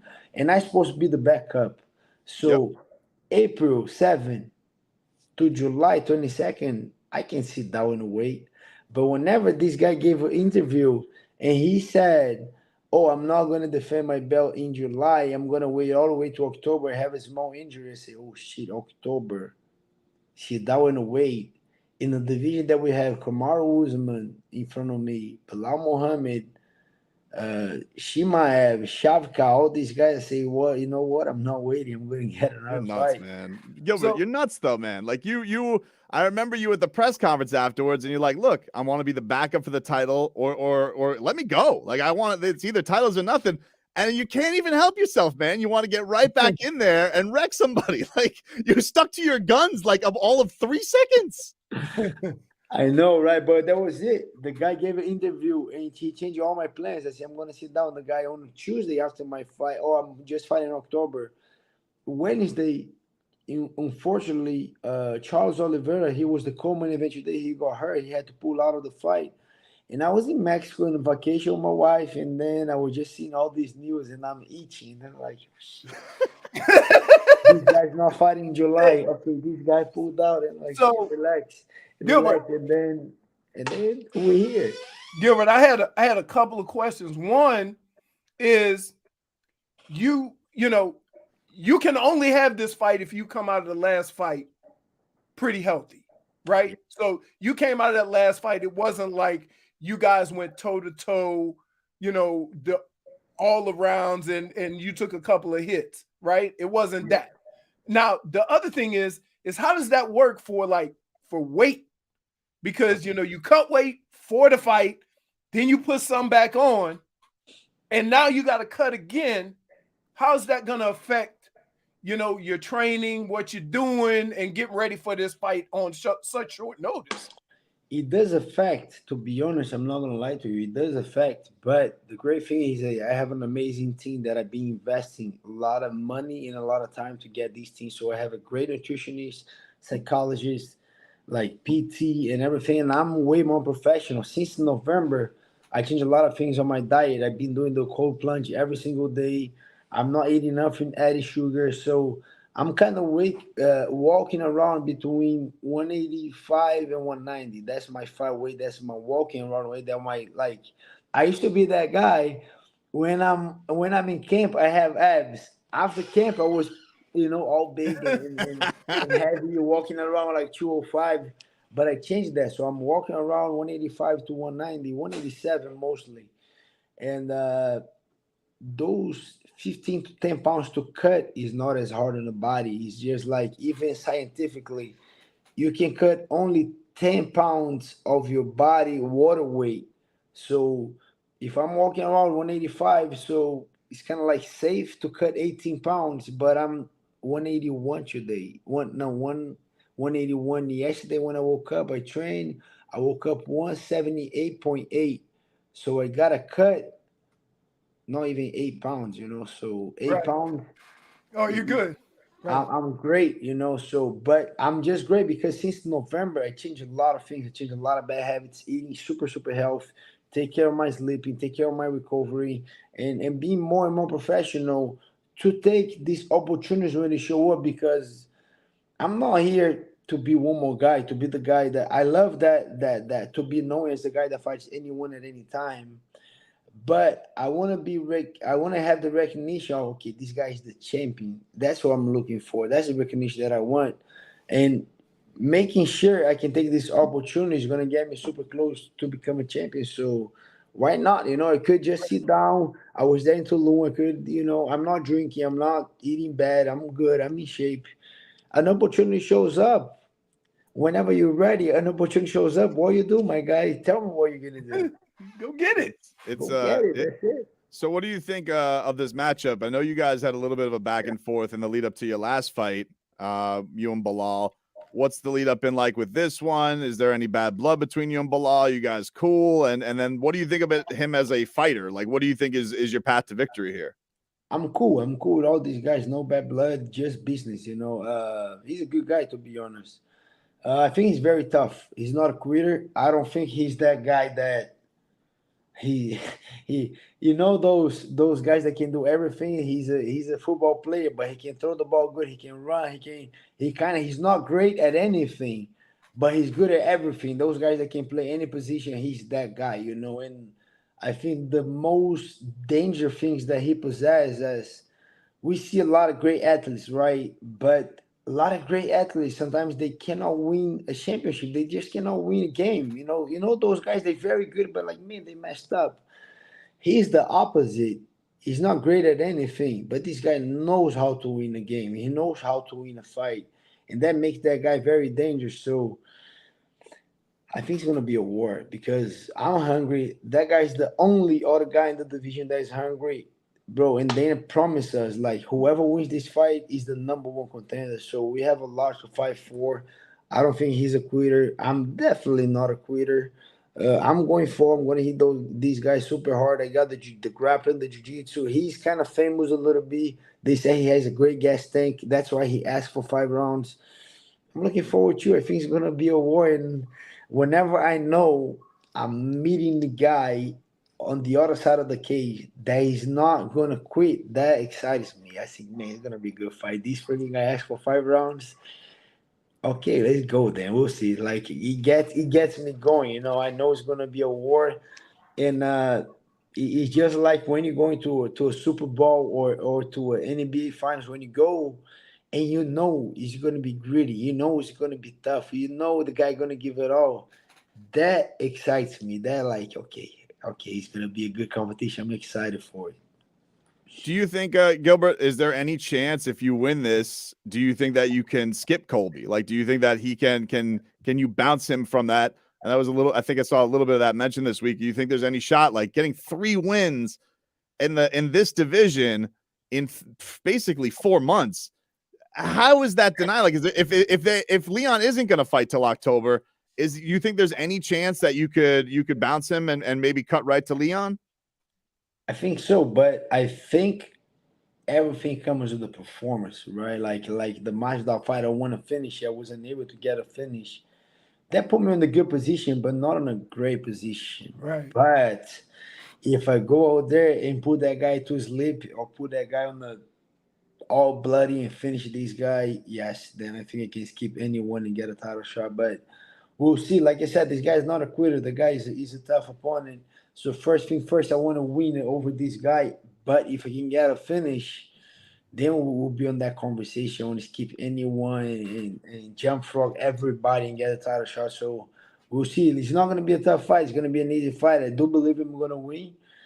But we'll see. We'll see if I'll be able to skip Kobe. You know, I got a tough job to do, but I'm excited for it.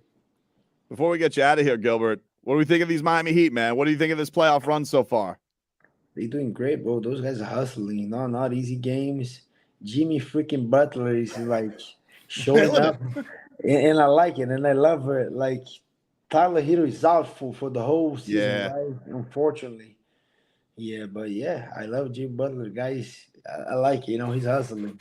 I almost came with a jersey, you know, almost, but the guys, man, but you're going to New York. That's what I'm saying. You should have, Gilbert. You got to mess with these Knicks fans up there. That's what I'm talking. I think Gilbert, you get on that mic first. You call for your championship shot, which you deserve. You beat Belal Muhammad, and then you either give me a Heat and 5, or you give me a Jimmy effing Butler, or a Jim VP, or a Miami Heat shout out. You give a little shout out to the Miami Heat, get the hometown team supporting their hometown guy. I think that's what we got to get going, Gilbert. Let's do it. I like that. I like the incentive. I needed something to get going. I like that. Look, man, hey, we always appreciate you being great to us for the time, man. This has been an incredible, fun run to watch, and we're rooting for you, man. We can't wait till Saturday. Go watch this fight. UFC 288. Gilbert Burns is taking on Belal Muhammad from the Prudential Center in New Jersey. And, of course, you got Aljamain Sterling and Henry Cejudo as the main event for the title. Thanks so much, Gilbert. Thank you so much. Thanks, Gilbert. Take care, man. All right, brother. There you go. Gilbert Burns on a run right now, dude. He's on a run. He even had the idea in his head. He's like, I should have brought a jersey up here. Yeah, his people told him better. Come on. Oh, my. He is in Jersey. His people told him I know, but it's basically like New York, Newark. They're right there. It's a train ride. That place is a dump. What, Prudential? Oh, it's a dump. It's nasty. It's a dump. Oh, it's nasty. It is nasty. Newark's nasty. I remember I went to I don't remember what the number was. It was Uriah Faber versus Renan Barao, and that train ride back, whoo, scary. I gotta tell you, here's the only reason why I go to Philly or New Jersey. Because it was the gateway to Atlantic City. That's it. That's it. Oh, we'll take a break. Back with more after this.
You know the sunshine away.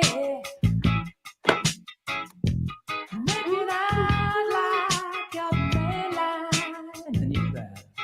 JP, Welcome back. you got to put on a mustache I'm not gonna put a mustache. No, why she gotta put a mustache? because of the commercial. This song is from a commercial where the girl dresses like dude from Queen, and she goes into the Freddie fire. Mercury. Yes. Yeah, Freddie dancing Mercury. like crazy, right? And she has a mustache. Looking at her Oh, Bunny has a grandma, Frida mustache. Kahlo. Cat talk, dude. Yeah, we played the song. I love it. Panthers back in action tonight, taking on the Toronto Maple Leafs. Game 2 from How we feeling? Scotiabank Center. I'm feeling good. Cats have us flying high right now, man. Let's get some Cat talk brought to us by our friends over at Celsius. Hockey fans, don't sit this one out. When it's game time, make Celsius party play and get that energy up. Game day is fueled by Celsius Essential Energy Drinks, the official energy drink of the Florida Panthers. Vlad got that orange. Yep, orange. What else we got in here? We got the whole box in here. I got my. You know what I got? Oh, You you got went that to the apple? berry. No, I got that apple Berry. cherry. That I apple got the cherry, apple huh? cherry in my house. Don't Okay. open it. Woo. Jen. Why? But you know you ain't eating shaking nothing up. today. Yeah, I know. You Oh, know what that's happened right. yesterday. If Jen drinks it right now, we know what's gonna happen, man. I gotta find it like in 3 hours. She's gonna be bouncing Yeah. off the walls. No, she said I ate it on an empty stomach. My tummy. You can't Gotta be putting careful. all that. Yeah, you got to be careful. You need Gotta a be base. careful. I was happy and I was excited because it was a very good flavor. So look, man, for the Cats to keep it going tonight, first of all, I think the thing that was interesting about it, Leroy, is Maurice wasn't too thrilled with the way they played in game 1. He thought their physicality was lacking in previous games. So I think you're seeing a guy that still feels like they can hit another level. Which is rough, man. which is an impressive thing because I was very impressed with They that. Yeah, just I came was off a like- 7-game series, and and they pretty much handled Toronto. And he thinks, Handled them, dude. and he thinks they can. That's a lot of. You know what that confidence. is? You know what that is? I'm gonna tell both of you what that is. Coaching 101. Right? You got to keep the pressure on because you got a long road to toe. Right? That's it. That's it. You best believe when them coaches sitting in the room, they like, we got their ass. Because like But how they can gonna a coach- check. They gonna check to make sure no players are around because How they don't can a want no coach- players to lax. how could a coach not be impressed with the fortitude? First of all, obviously what they did in the Boston series, but to do that in such a quick turnaround, put it all behind them, and to get off to a fantastic start in that game, respond after the first piece of adversity. You know, it really is impressive. By the way, if anybody wants to go to the official Cats watch party tonight, it is at Funky Buddha in Oakland Park. So if you guys want to go watch Have the you ever Cats, the been party there? gets going at 6. I think I have not. I've had It's so good. I've had their Yeah. I've had many of their brews, including their hockey one where they had the gloves off. That thing was delicious. Like I'm not into like craft beer, so Yeah, you're not a beer guy. That I was get a it. very strong IPA, so you were not like that. the one now. You like it stronger though. Like the at least when you're getting the full belly, you like it. What was that stuff that you had me going? That was like 9% alcohol. You had me going all over the True. place for. Oh, Golden Monkey, Yeah, Berry Monkey, yeah. But Berry Monkey is not thick. That No, it's Gold not. Monkey, It's a that lot more Gold Monkey, sour. I had to like take a deep breath to swallow. so that's where the Cats party's at tonight. Meanwhile, the Heat, they just have a media session today. No real practice, but so we'll be I believe hearing from some of the players in the Is coming Jimmy the hours. only one banged up, and Kyle, right? Remember Kyle? Well, No. Struce got His banged back. up because you Back. have that human battering ram, Josh Hart, who just likes to bump into people like he's a bowling ball, and so he took out him, and I think Caleb Martin too. It was a little bit banged up as he left, but I don't know if either are in the injury report. Yeah, because you got what, three days? Yeah, you got time. You got some time. So there's no huge concern, I'd say. Like you think you should probably have a full deck come on Saturday afternoon. I like that it's in the Saturday afternoon though. I like that. I little got to time tell slot. you, it is never a good sign when a player falls on his back. Right? Nope. It always seems to hurt. Oh yeah. Always. I don't care who it is. Giannis Happened to Jimmy. Struce just got it. I'm like, oh, what a terrible way to fall. You might want to put those long ass legs down first. It was funny because Struce was like definitely toughing through it, and then all of a sudden after his after one of his buckets, he comes out and is just like immediately going to the locker room. I was like, oh, that's not good. Thankfully, he came back pretty soon thereafter, but he was having a great third quarter. What happens is sometimes when you fall like that, it doesn't hurt, but the muscle starts spasming, and you can't control it, and that hurts. That hurts like hell. It just like when your back seizes up, it's like just imagine, when you get one of them cramps, right? And you're like, oh, just imagine that, but it's not. It's a back or something like that. It hurts. Those were your Cat Talking headlines, also brought to you by the new Palmetto Ford Truck Supercenter. Why buy your truck at a car store? Palmetto Ford. We know trucks. Marlins will try and avoid the sweep today, by the way, at 4:10. Jesus Luzardo on the hill. Who's been their best pitcher? Yep. So they need him today because they gave up a bunch of bombskis yesterday. And why does it always seem like he pitches at the end of a series and not? I don't know, dude. Right? Not sure. Well, I mean, he would be if we're going by the rotation, Sandy's number one, right? Yeah. Yes. He's the 3. So he would be the 3. So if there's a 3-game series, he would pitch the end of the series. He's been good. He has been impressive so far this year. We'll take a break. Back after this.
All right, welcome back. Tobin and Leroy here with you on 560 WQAM. Guns N' Roses fans, how would you like to go see your favorite band on their tour? You pick the city, and we'll give you 2 nights in a hotel plus a $200 gift card. All you have to do is head on over to WQM.com, go to the contest page, and register. You might win a cool prize to see Guns N' Roses, the national contest, and a Live Nation show. So check that on out, everybody. We will get to Tob's tears. We've had a little bit of a weird dynamic on the show with getting Gilbert on. He was a little late. I promise we will get to Tob's tears. They are prepared. I'm ready to tear it up. So don't you worry about that, Leroy. Plus we got Goosey's No Goosey's coming on up as well. And a whole lot. Vlad, do you get the Goosey's from hearing a bunch of Jets players are starstruck by Aaron Rodgers? Yeah, I love it. I love it. Goosey's galore. It's like they just met God. You know what's funny is that I'm so used to hearing Tobin, but I don't, I sometimes forget the fact that everybody is like this about their team. Right? Yeah. Like, especially when you get a brand new toy. It's like you're like a child. He had a guy whose biggest story last year was the quarterback hooking up with his mom's best friend, which great off-field accomplishment, but still, he's MVP. So like, off the field. But like, no, man, like they will. Like if you're a Jets fan and you have Aaron Rodgers now, and he's, Can I say this? Can I say this? Sure. Is that still his mom's best friend? I don't know. I think it might kind of be awkward, Get-togethers would be kind of like. What if you hooked up with your best friend's mom? Nah. Well, no, I don't think it was his friend's. I don't think it was his mom's best friend. It was his mom's best friend. So it wasn't like his best friend's mom. Best friends with them? Are they like double dating? I don't know. I don't think there's tea times. They're not. I don't think anything's. They're not doing that. Look, Larsa Pippen's with Michael Jordan's son. Like there's some stalking age things. I There's bet some you weird stuff going on. You know what that is? Revenge. Tobin, that is the ultimate petty. Right? Come on, Tobin. I feel bad for Scottie Pippen. As petty as you've been in your life, there ain't nothing that's more petty than that. I agree. It is certainly a petty move by Larsa Pippen. But I mostly like she ain't even get the good Jordan. Oh man, that's not... Didn't he go to UCF for a hot minute? Is that the one she's dating? No, it's Marcus, right? Yeah, I think it is. Okay, I think it is. Listen, I want to be motivated to play basketball either. I just wait for old pops and that shoe money to drop. He got the Jordan stores though, right? Plus, his dad's about to. Do you know his dad's also about to go get that ownership money too, because his dad's about to sell his piece of the Hornets. Yep. So he's gonna be so much more rich. She's smart if you think about it. She is smart. She didn't have to deal with Michael and his crazy ways. Deal with baby Jordan. Right. He's the heir to the throne. But wait, she ain't just gonna like leave that other relationship empty-handed. What other relationship?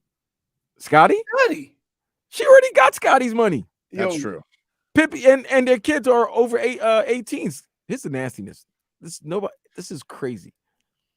Every time you watch the Lakers game, right? Do you know that Malik Beasley and Scottie Pippen Jr. are sitting on the bench together? That's true. You know how weird it is? It's got to be a little strange. Absolutely weird. It's got to be a little strange. Absolutely weird. It is. It's got to be a weird. Well, is he still with them? Is he still part of the team? Or Scotty's part of the team? He's sitting there on the bench. Yeah, that is a little bit weird. And then Malik is gets sunburned sometimes, and rides the pine other times. But it's weird. Like, how was that bus ride or plane ride?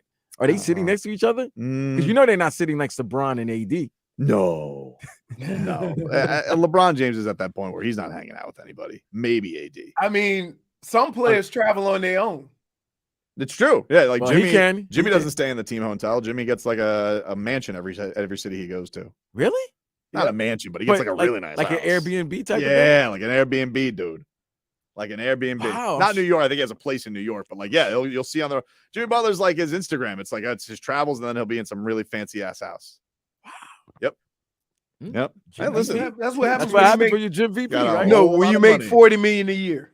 $40 million a year, dude. Just sign that extension. But I'm shocked that too. Roz would allow, like Roz and Spo would allow them They've to do loosened that. up on that stuff. Really? They have. Okay. They have. They've loosened up on that. No, Jimmy gets like all these things back in there, like LeBron with the seats that he wanted and having his crew there and all. Jimmy gets all that, dude.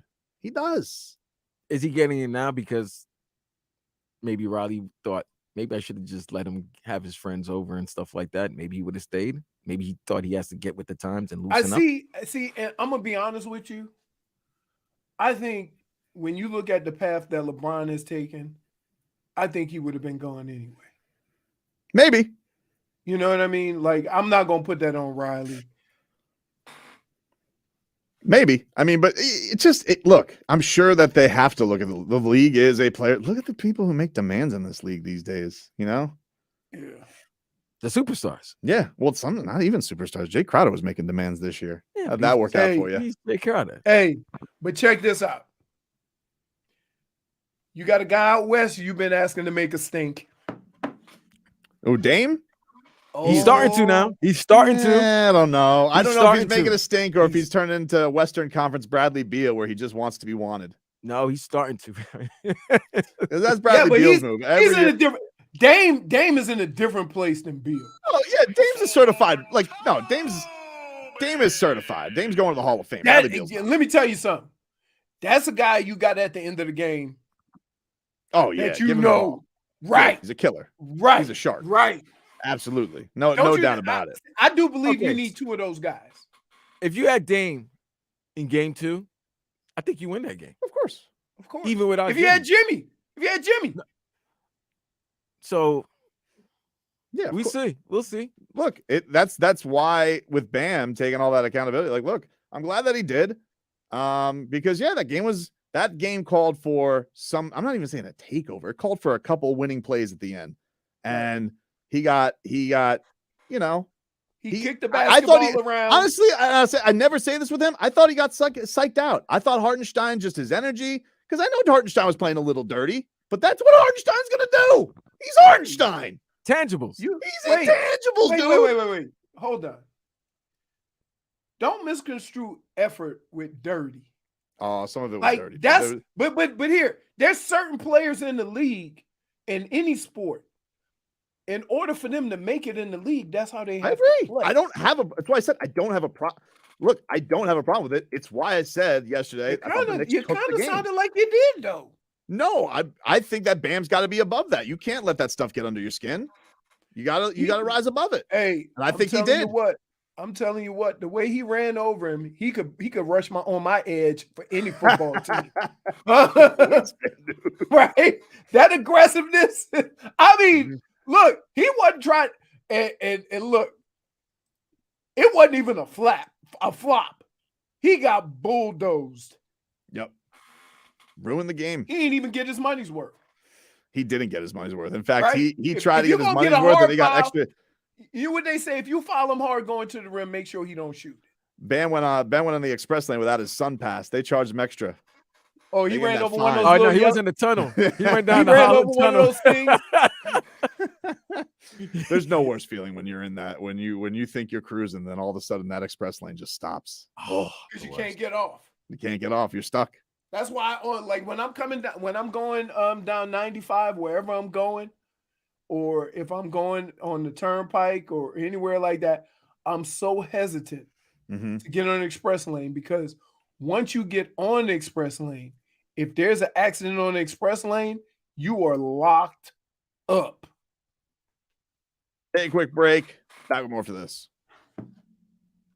I'm Michael Jenkins, helping you beat the books with BetQL. The Chicago White Sox have been a disaster to start the season, going 9-21 so far, but they have won back-to-back games as they host the Twins. Minnesota will send the youngster Louis Varland to the mound, making just his 7th Major League start, while the White Sox will counter with their ace in Dylan Cease. The books see a mismatch as well, with the White Sox around -140 in this one, but the BetQL model is still backing the veteran Cease. The BetQL 5-star play of the day is the White Sox on the money line over the Twins. Without the ones like you, who work tirelessly to keep things running, everything would suddenly stop. Hospitals, factories, schools, and power plants, they all depend on you. No matter the weather, emergency, or time of day,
All right, welcome back, everybody. Yeah, Tobin and Leroy here with you on 560 WQAM. Take you up until 2 o'clock. What? Oh, wow, you nailed it. Wow, just like Riri's here. Sounds just like her, dude. You nailed it. Oh my, what's this AI Riri? You know what sucks? I don't like that they're AIing. I hate the bongos in the background. Every time I hear that song, it like you don't like the instruments that are being played, but you like the song. Just the bongos, dude, because it's just like it's just are like those bongos. Like, is that that's what that is? It could be some type of synthesizer or something. I don't think that's a box. I don't think it's a drum box. Hey, Leroy, did you see yesterday? Dolphins out on the field doing things, dude, in shorts. Yeah. Jalen Ramsey. Oh, he looks good in that number 5, dude. I was like, oh, and I tell you what I loved. You know what I saw with Kader Kohu? What'd you see? Fangs coaching him up. I mean, he is a coach. No, but like I know, but you know what? Like it's this Fangs. He's here to craft what was a mistake last year. You know, that defense has so much talent, but I feel like it wasn't quite at the level it needs to be, and you could just tell right away. Fangs looking at Kader Kohu. By the way, changed his number. Last year it was 28. This year, single digits. Leo, what do you think of that? Number 4. I've been a firm believer since the beginning of time that players make numbers. Numbers don't make players. What? So what does that mean? The fact that he changes his number is not going to have any impact on what I think of him. That's Jalen Ramsey. Yep. Ends up. Got it going on. Very exciting. I mean, not as exciting as the playoffs. I mean, it's people practicing in shorts, but it's still cool to see Jalen Ramsey in the aqua and orange. There's a few names that you've been able to get on your team that 5 years ago would have never come here. Right. Agreed. And so from that standpoint, when you start seeing that how the organization is doing things, a better indication of how they're doing things is the players that, are okay with coming here, getting traded here, being selected here, coming here as free agents. That is an indication of what players think of your organization. Yeah, no, like it definitely has a feeling of like if I'm going to go somewhere. I think Tyreek really changed that, obviously giving him a whole I think maybe Mike McDaniel. Because there's a lot of guys that only say good things about Mike McDaniel. He's a cool guy. He's a cool guy. He's got a big snack time guy. Did you see the thing where he I love the video that came out during the draft where he the kid was crying. He goes, "You're talking to an emotional guy. Let it all out." And I was like, "Oh, that's Goosey's right there." It is. What? Hey, the kid's crying his dreams here. Can I just tell you something? When he get into that locker room and he walk in that locker room, there will be 5 to 10 guys standing around this locker room fake crying. No, don't do that. It was a big moment. Hey, that's how it goes. That's how it goes. No crying in football. Cool. There's no crying in football. No. You can only cry if you lose championship. That's it. That's it? That's it. So Elijah Higgins, when he's out here, he's crying because he gets drafted by the Dolphins. You're saying tears. He's going to get made fun of. That's not cool. That's messed up. No, it ain't. Why can't he have a good moment? Why can't he just enjoy? You know what that's called? Life. You got to be you, though. You can't let that bother you. You got to be you. Do you be you? Great. That's it. Like if you get emotional for certain situations, like No Sean Moreno had them big old crocodile tears before a game, right? Somebody probably put water on their face the next day, but that's okay. That's fine. Be you.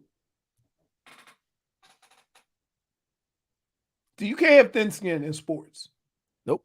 If you got there's some moments like I feel like a draft is cry worthy. No, hey, with your family, like a guy telling their mother they're putting your 2 weeks notice, like one player did in this last draft, saying putting your 2 weeks notice, you never have to work again. That's an emotional moment, man. That's for her and for you. The sacrifices that they made for you to be able to get to that point right now in your life where you're able to take care of them. It's a life changer, dude. Come on, bro. Yeah, man. I mean, well, so this guy's heartless. This guy's like it's not heartless. Yeah, you're a bit heartless, bro. You're a bit heartless. You got to have some things that have a pass, you know? Ooh, you got Lamar Jackson getting introduced. Well, not introduced. He's getting addressing the media for the first time since signing his deal. Both of them look bad in this, by the way. Both the Ravens. Really? Yeah. Why do you say that? Because the Ravens could have taken care of this 2 years ago. Mm-hmm. Right.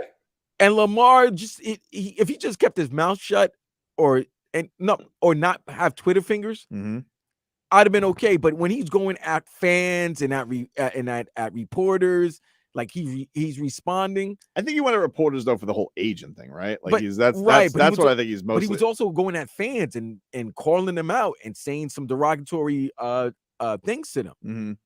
I'm just like, both you guys look bad, even though you both got exactly what you wanted. I feel like the Ravens look worse, but I think in the end, one of the toughest things with Vlad for Lamar is knowing your worth, having people make comments on the situation and it's not accurate. And you, for the most part, he hasn't been one of those guys that's been out loud about what he deserves or whatever. If he was one of those guys that made it stink like Kyler Murray, he already got paid. But he took the high road as far as that's concerned. There became some issues though with comments that were made that were just unacceptable to him. I'm cool with that. As a man, the one thing I hated about being an athlete is people would come at you because you're an athlete, like they wouldn't go after another dude. Right? Because they think you're not going to say nothing or do nothing. So then when one of these players responds, I'm not going to then call out the player and say, oh, you responding to fans? Nah, that fan is an adult.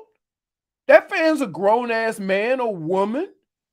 And if you put something out there that's offensive or he have a problem with, as a man, he has every right to defend himself just like anybody else does. All in all, it's good that he is sticking around there because I didn't like that, we were all Tobin's right from this standpoint, though, Vlad. And you're right from this standpoint. The Ravens could have took care of him for 140 2 years ago.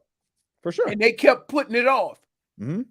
And then instead of being a Kyler Murray or one of those complainers or one of those guys sitting out or anything like that, Lamar went out and played.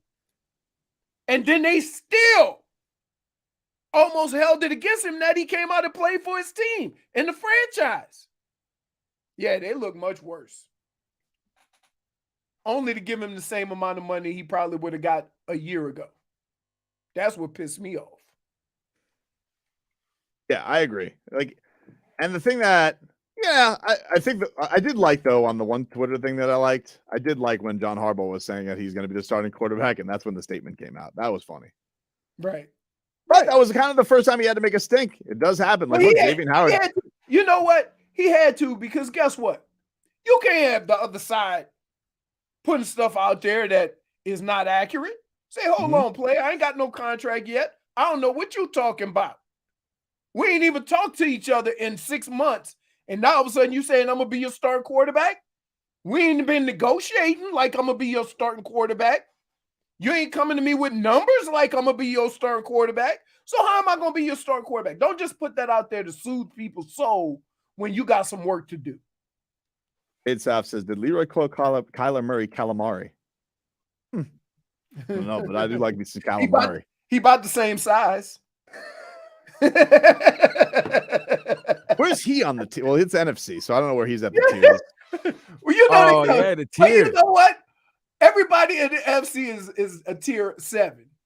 Just put them all in one tier. Is there anybody who stands out in NFC But I mean, other than yeah. Hurts, that's it. Hurt. But if you're doing the whole NFL, I asked. I'm talking Tobin about this- just the NFC.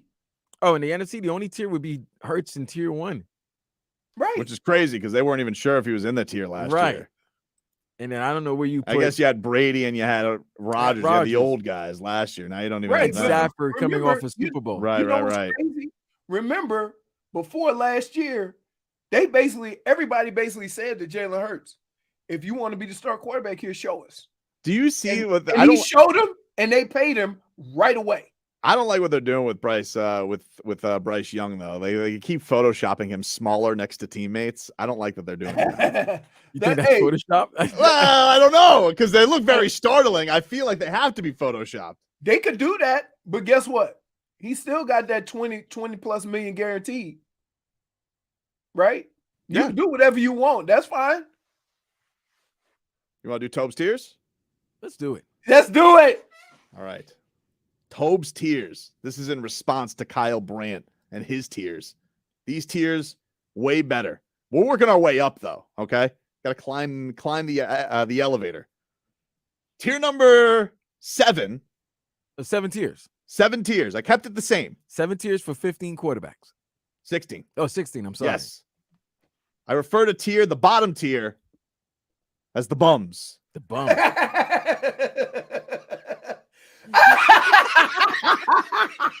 Mac Jones, Russell Wilson, bums. Can't disagree. Yep. Can't disagree. That dude is a quarterback in NFL and he has zero muscles. Pull that picture up. Who are you talking about? Mac Jones? Mac Jones. Yeah. Look at that. Dude, he got a dead body and he's 24. Yep. Then you got the next tier, which is also 2 quarterbacks. This is the hands tier. The hands tier. Bring that up, J-Fig. You got baby hands. And you got handsome. You got Kenny Pickett. Jimmy G. That's the hands tier. That's a good one. That's a good one. tier. That's a great. That might be your best name tier. The hands tier. Baby hands and handsome. That's good. They got an obvious one. I don't really know about these guys yet, but they're both they're above the hands and the bums. Are they mid tier? They're not mid tier. I guess so. We don't know. We don't know. This is the Rooks. The Rooks. I have no opinions on them. I don't know. Other than I feel bad that Will Levis had to just sit around for a while. So Will Levis, CJ Stroud, Anthony Richardson. We don't know yet. We don't know. I don't think Anthony Richards is going to play for a couple of years. You might be right about that. That might be a question tier. That's what it is. He only played 13 games? This is yeah, I don't know. I don't know if he's going to be any good. Right. I have no idea. So, but they're still above the hands tier and the bums. Okay. Just sight unseen. That's crazy. So you put Russ. So there's bums. The bums. Dude, you put Russell Wilson in bums. He ruined Russ football. played so bad last year. He's lucky he's not in the 7th tier. All right, this tier I like to call, this is 4th tier. Could be something, could be nothing. I don't know. Aaron Rodgers. First of all. Deshaun Watson. First of all. Could be something. First of all, don't put my quarterback. I just did. Don't I put don't that know. quarterback. No. I don't know. I don't know if he's washed flat. No. I don't know if he's going to be awesome. He's not a deviant. Don't don't put my know. quarterback with that deviant. That's true. All right. Get him. Hey, he deserves his own tier, deviant tier. Get my quarterback out that tier with Deshaun Watson. This is football only tier. This is football only. I don't know. Yeah.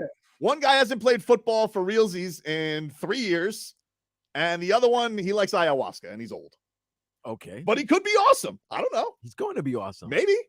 Awesome. Says the Jets fan. But I don't know. All right. So they're in the could be something, could be nothing tier. That's tier 4, a.k.a. Then you have what I like to refer to as the show ponies. I'd rather be in the 4th tier than the show pony tier. The show ponies. Two of them have very nice tiers. Yep. The show pony. They look the part. They look the part. I think they're good. I'm not positive. You can tell who doesn't have a hairdo. Little, you know, they could be in any, you know, remember the Titans. You got Justin Herbert. You got Trevor Lawrence. Definitely higher than that Kyle Brandt had them. I mean, let's be real about it. You know, he had especially Trevor Lawrence being below Justin Herbert. That makes no sense. That makes no sense. And then, you know, Josh Allen's going to try and cosplay a quarterback this year. He says he's going to be less football player. He's going to be more QB. We'll see. I don't know. We'll see. I'm not sure.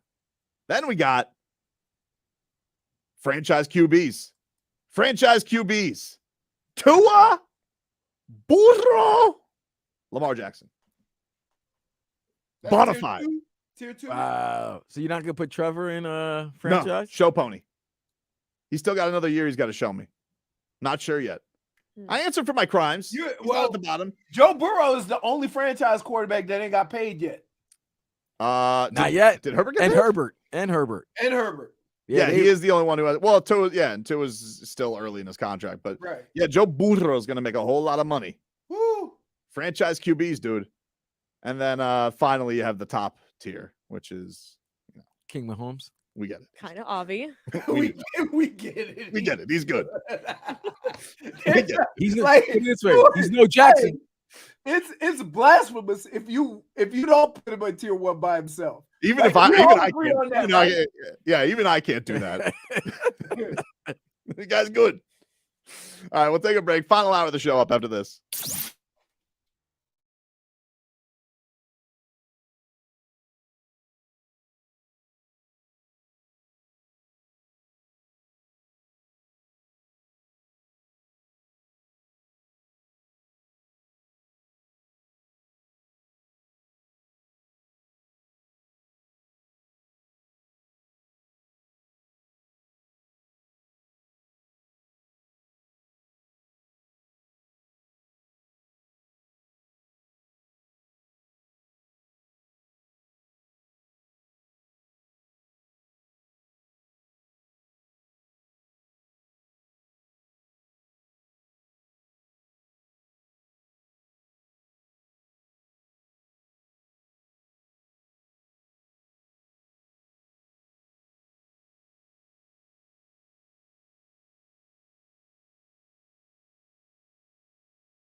Ice water turn Atlantic. Night calling in a phantom. Told them, hold it, don't you panic. Took an island, felt the magic. All right, welcome back. Tobin and Leroy here with you on 560 WQAM. Take you up until 2. You guys miss any of today's show, you get the Tobin and Leroy podcast. We had Ricky Williams on yesterday. You guys can go catch him from his porch. He was a delight. Very relaxed. And it's up on our YouTube page too. Miami 560 WQM. Go watch that. Go watch Hockman and Crowder. Go watch Krantz's Corner. I'm going to get Joe Rhodes up on that YouTube. You know, I'm talking to him about it every day. Like, Joe, we got to get you on video, dude. Are you getting good feedback? You know, I get that kind of like, you know, you're a, you know. I don't like change. I'm not going to. I've been doing radio for 30 years. He has been, but he's always asking, you know, he's like, what do you think? You know, I'm like, look, let's get on that YouTube. He doesn't have to do anything. He just has to look at the camera. Exactly. But his head might not fit in that camera, bro. Well, you make a fair you know what you got to do? You make a fair point. You may need YouTube Premium for that head. Then you know what you got to do? Back that ass up. Like you are slowly learning. Yeah. So I'm trying to, but if you guys want to catch us up on the video feed, you can. Twitch, YouTube. Shout out to everybody there. See Chapo, RVA Richie, even Schmeeth and Schmolnick, who's telling us to go to hell. They've been fighting, man. Have you read some of these messages? Sometimes when it gets like that, Vlad, I have to actually turn it onto our private chat. I can't be distracted by the infighting. By there's a lot going on. What are they upset about today? They're upset. It's about Tua. Why? Yeah, I don't know. Because I called him a franchise QB? No, it's not even about you. It's about somebody made mention about Tua, and it was one our boy Chapo said, stop being so negative. And every one of your comments seem to be negative and towards Tua and the organization. And they were saying, no, they're not. And then they just all grouped on that one person who was being kind of a negative Nancy. So we can agree on one negative thing, and that is Mac Jones is a bum. That's true.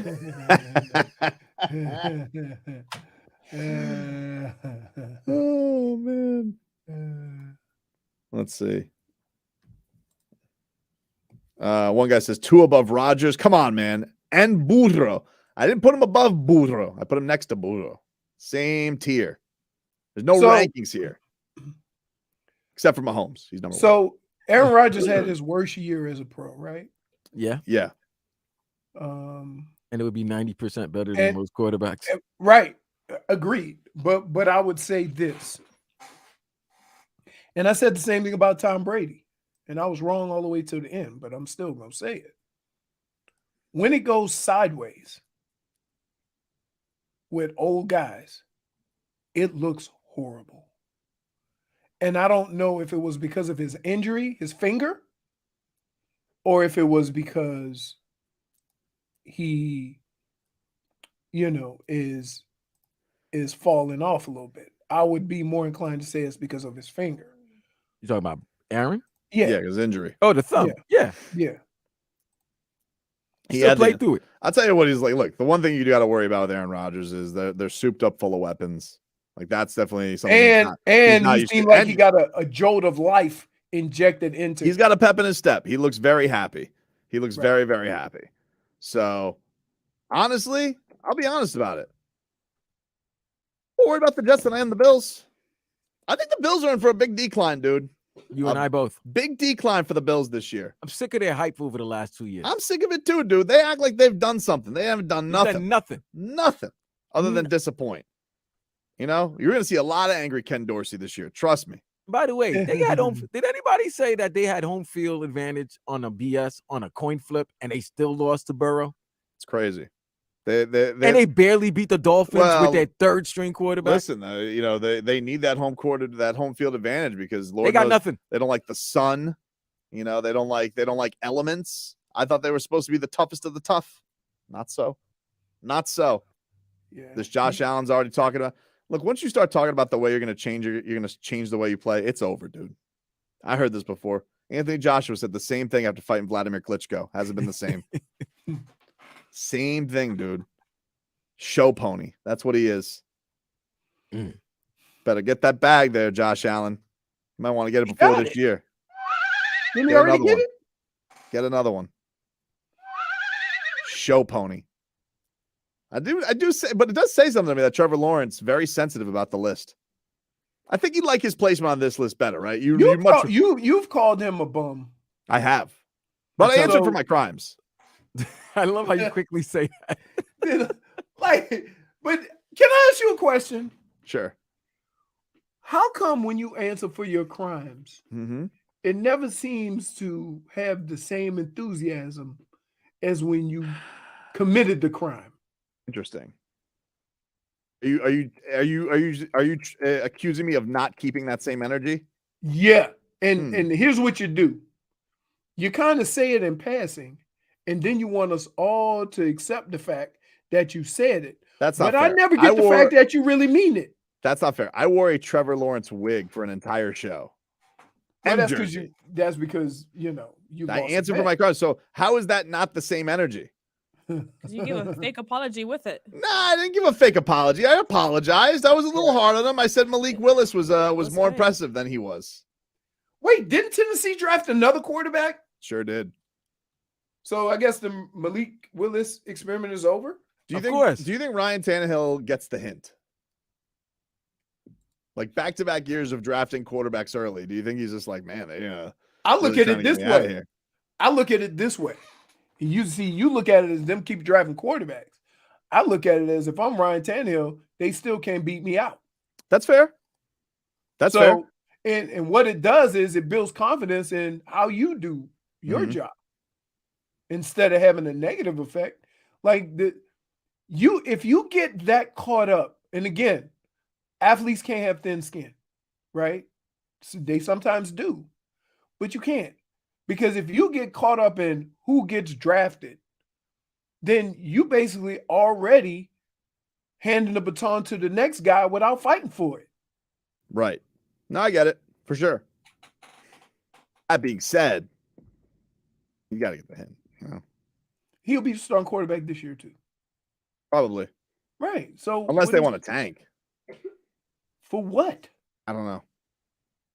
What are you tanking for? You already got. Yeah, Vrabel doesn't seem like the tanking type to me. He feels like he'd take a they picked didn't they get Malik in the first round? No, he wasn't first round. I think he was second or third. He was second or third last year. I think he was third. And then they just got Will Levis in the second round. Right. So yeah, okay. Ryan Tannehill. I don't think getting drafted, unless you here. There's not one NFC team that wants Ryan Tannehill. Unless you take a quarterback in the first round, you ain't really saying that the quarterback you draft in the second and third round is there to replace Ryan Tannehill. Willis was drafted in the third round of last year's draft, 2022. You know what what I'm saying, though? You know what Ryan Tannehill smells like to me? Smells like Falcons. Wow. Desmond Ridder? Smells like Falcons to me. Bye-bye, Desmond Ridder? I think so. Oh, I know. Oh, it makes sense. I know why you're saying that. Their former coach, the former offensive coordinator. Oh, I totally was thinking that and making that connection. Yeah, I get that. No, he smells. I got like 2 stops for Tannehill. Next, I got Falcons. I got Commanders. You pick. Here's the funny thing about Tobin, and this happens a lot. He'll make this statement about a player, a situation, or whatever. You then go after the statement and try to give him something to validate his statement. I just tried to validate his statement. Right. But that's not how he does things. We got him on tape saying, no, I just wing it. I'm just looking. I'm trying to find a place for Tanny. He ain't going to be in Tennessee long, But he had a good run. How much longer is he going to play? I don't know. It's a good question. He's like his, 13th year? I don't know. QB, you can play for a while if he wants to. Because I feel like Tannehill could go somewhere else. Washington. Be decent. Be Tannehill. And he'll get another, he'll get another 50 million. You know what sucks, Vlad? In sports, you can't be a consummate professional anymore. No. Right? Not that quarterback. Nothing I want less. Hell no. Well, so what's the difference between Ryan Tannehill and Kirk Cousins? What's the difference between Ryan Tannehill and Kirk Cousins? Kirk Cousins once yelled at us at a TV. You like that? And Kirk Cousins know how to finagle the system to keep on making money. He did. I mean, guaranteed contracts nonetheless. Yeah, he rode the franchise tag all the way to the top. But that's what I'm saying. Like, as far as players, because Minnesota, they can't get rid of him because he's the best option, but they always complain about Kirk Cousins. Yeah, I always forget about Kirk Cousins. They always complain about him, and I'm like, who you gonna replace him with? Yeah, it looks like your boy Jared Goff might get an extension. Put it up last year, dude. Big numbers. No, Mr. Hooker's coming to take over. Wait, but he's got to rehab. So like I think they're gonna give him time. He's like 29. Well, that is a downside. Hendon Hooker's like 26. So that's kind of old to be a starting quarterback if you've just been drafted. Oh, who's a Hinkie was the last one? Winky, right? Yeah. Winky. No, Whedon. Oh, it's Brandon Whedon? Yeah, because he went and played baseball. Then he came. Didn't he win the Heisman? Wasn't Winky like 30? Was he like buying alcohol for all the Florida so State it players? wasn't he who he went? Who was the quarterback? Winky played baseball. And he went to Oklahoma State. No, that's Whedon. Whedon was old as hell too. Yeah, Whedon was old as hell, dude. Whedon was old as hell, but so was Chris Winky. His He rookie was year, old as hell too. Winky was the oldest Heisman. Yeah, he was the oldest Heisman Trophy winner. Yeah. Hendon Hook is not playing anytime soon, bro. Right. Get some headlines here brought to you by New Palmetto Ford Truck Supercenter. Why buy your truck at a car store? Palmetto Ford. We know trucks. What really sucks is when you draft a quarterback, that means every time your current quarterback throw a bad pass, everybody gonna want that quarterback. That's right. Even though they don't realize how good of a quarterback he is or isn't. 4:10 today. Marlins will try and salvage the series against the Atlanta Braves. I want the Marlins to win. Marlins might win. They got to have to use. They got to get over this Atlanta hump quick. Nah, Braves are going to be using a bullpen. This is a bullpen game for the Braves. Yeah, you're so in tune with the Braves. Well, I'm working for them. I'm working for them. Are you gonna get a ring? No, I only work for them when they come into town. That's it. Still another couple series. One more. No, remember it's not 19 anymore. It's 12. So they only come to Atlanta. They come to Miami twice. Oh, good. Thank God for that because they're kicking our ass. They don't like this. They have mind control. And wait, it's not even they just win in every game. Stomping them. They're beating. Stomping. Yes. Oh. And then Panthers back on the ice tonight. Game 2 against the Toronto Maple Leafs. Guess what? I got my cooler. That's Jacuzzi TV right there. TNT tonight for the national broadcast. No. It's the 4-letter. The 4-letter gets it tonight. It does. It says I'm looking at it right now. It says TNT on ESPN. No. I'm like literally looking at it ESPN right now. has TNT when they've been promoting the whole time that NBA countdowns today. At No. I said Panthers. Oh, Panthers. I'm sorry. I thought you were talking Heat and Knicks is ABC. Okay. On Saturday. Yeah, no, I'm TNT. talking Heat Panthers Leafs tonight is at 7:00 on TNT. Nice. Speaking of the I gotta tell you, watching basketball and hockey on TNT, not the worst thing. No, I like it. I like it. Now, if one's on there, one's on the other. Hey, let me get closer to this mic. Let me tell you something. Don't headbutt yourself. NHL, I got a cushion on it. NHL, NBA. Stop putting what the start time is, because the game don't start nowhere near that start time. I thought I was missing the start of the game because I thought the game started at 8 and it wasn't even close to 8. I'll give you an update from the Heat media session as Eric Spoelstra has commented on Jimmy Butler's ankle and status for Saturday. We'll give you that 15 minutes of Heat coming up next. WQAM broadcasting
getting a little workout in and getting it going.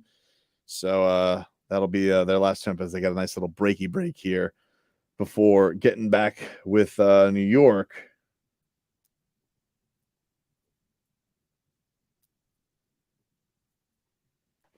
And getting things going here. Sorry, I just got a notification from something that is not what I was told. Yeah, maybe. We call that around here Tuesday. Yep. Say some words, Leroy. What do you need me to say? I don't know. Give some thoughts. I have a very exciting weekend ahead of us, J-Fig. We got hockey tonight. Tell me what you got. Got hockey tonight, basketball on Saturday. I'll watch the other games. I'm really interested to see what the Lakers do game 2 for the Warriors. When do they play? They play tomorrow or do they play tonight? Tonight at 9. Okay, there you tonight. Glad. That was supposed to be the series of all series. If the Lakers go up 2 and then go back to LA, I'm still not worried that the Warriors could win both games in LA. As bad as they've been on the road, they were the worst road team in the league. And they won 2 games in Sacramento, Leroy. That's Sacramento. Don't, come on, we're not saying that. When they were down 0-2 to Sacramento, we thought that, hey, Sacramento's a good team. They were one of the better road teams in the league. Them and the Knicks. So we thought that they should be able to get one in San Francisco. They didn't. Game 5, they lost. They won in game 6. That was any series the Warriors are going to be in. It's going to be exciting because they're not as dominant as they were before, but they still got that championship DNA, like you always said. So therefore, even if they lose tonight at Chase Center, I'm not gonna. I think they could win 2 in LA. Really, they can. Okay, now let me say this to you. I agree with you because you still got to give Golden State their flowers because they can do that thing, right? Right. But if AD go off again, oh no, if AD goes off for 4 games, what I'm saying? Because what I'm saying is it depends on how they lose. But because if they lose without an answer to AD, they don't have any answer to AD. But what AD have you noticed about AD this playoff? AD is back and forth. Game 1, he could be 30-20. Tonight, he could be 15-6. Hey, if I'm doing anything, if I'm LeBron James, I'm feeding him. I'm in his ear all day, right? Feed him, dude. You are unstoppable. I'm this hype man. I'm DJ Khaled AD. DJ Khaled on him. Another one, AD. Another one. Right? You have to, right? So this is where, and I think the fan base gets upset. LeBron is doing that to AD, right? And I guarantee you, I bet Jimmy's doing that to Bam. He is. We saw him coming off the floor. But it doesn't. Why doesn't it get through Bam's ears? And because Bam is not as good as AD. But you know what? When you got something to back it up, right? Bam is a different player, right? He ain't 7 foot like AD. No, he's what, 6'8", 6'9"? Right. So keep in mind what we're asking him to do at 6'9" is sometimes unfair to him. Right? And I can understand how Bam sometimes gets frustrated. Right? He's dealing with the Knicks, he's dealing with 2 7-footers consistently. Okay. But what I would say is they got to give him the same treatment that they gave Brook Lopez, meaning that you give Bam the ball at the top of the key and make him the point and like bring those guys out. Point center, point forward. Right. Bring those guys out and then see if he can take them off the dribble. Because putting Bam in the paint, holding his hand up, you ain't doing him no favors. But then if you have him initiate the offense, the Heat's offense is really good when Jimmy has the ball. So Jimmy's really good. But he can still get it, though. He can still get it. I'm just saying as a change of pace. Who's a change of pace? We're talking about, we were talking about Lakers Warriors and how that the Warriors, if they go down 0-2 That's the problem. Leroy thinks that it might be over. I think it's still the Warriors. They can go to LA, as crazy as it is with their record on the road this past season. In the regular season, I still think the Warriors can win 2 in LA, even if they're down 0-2 because of their shooting and their championship pedigree. But I would say if I was going to give anybody the benefit of the doubt of coming out of that hole, it would be them. Right. And then, so then we go and say Leroy thinks LeBron should be in AD's ear all game, like all series. And all I'm day, like, well, all day. Today. I'm like, well, you know what? Jimmy needs to be in Bam's ear all day. He is. And he is. Tobin, after one of the games, did you see him after the first game? He had his arm around Bam. He was either going into halftime or something along those lines, and he's talking to Bam, right? Like it's not whether his teammates have confidence in him. I'm wondering if Bam has lost a little confidence in himself. I don't think it's a confidence thing. I think it's a switch thing of they're always asking him to do something different, like he has to get all the shooters open. And then it's like, you're asking him to go to this attack mode thing, which is, I think that just takes time. Like I was thinking about this on, earlier about how Jimmy used to be, Jimmy was that kind of role guy. And really it was when Jimmy was like 25, that was his first all-star season of being a go-to scorer for the Bulls. And I just think that Bam's, you keep flipping what you want from him. Now, look, make a lot of money. Tough. You got to be able to flip the switch. I'm not giving him a pass on it. He didn't give himself a pass, which is something I appreciate from him. But I think that the problem was he was in that entire game. You saw it, Leroy. He was screening for shooters. He was setting shooters up. He was putting them in a good spot. Soon as we realized that those two tall guys and Robinson and Hartenstein, right, that they were giving him issues because he was trying to back them down. I would have taken a couple of sets and put him at the point forward and see if they came out to guard him and let him do what he did to Brook Lopez and use his ability, his athleticism to get around them.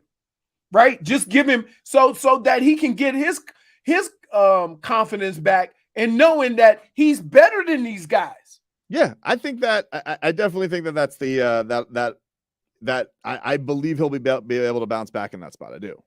I think that we saw that in the Bucks series because I honestly think that the Bucks series was more of a mind bleep than this series will be. I think that I think that, yeah, he hasn't been as sharp with that jumper, but I think we've seen they can get on a roll with it and have confidence in it because I don't see Mitchell Robinson as big a deterrent as Brook Lopez. And one of the things that was interesting about that game was he got off to a great start of getting Mitchell Robinson in foul trouble. Yes. So I thought he was going to continue to be aggressive because you get the two bigs in foul trouble, and now you know. Here was the update from Spo, by the way, on Jimmy Butler. Eric Spoelstra says on Jimmy Butler, he says from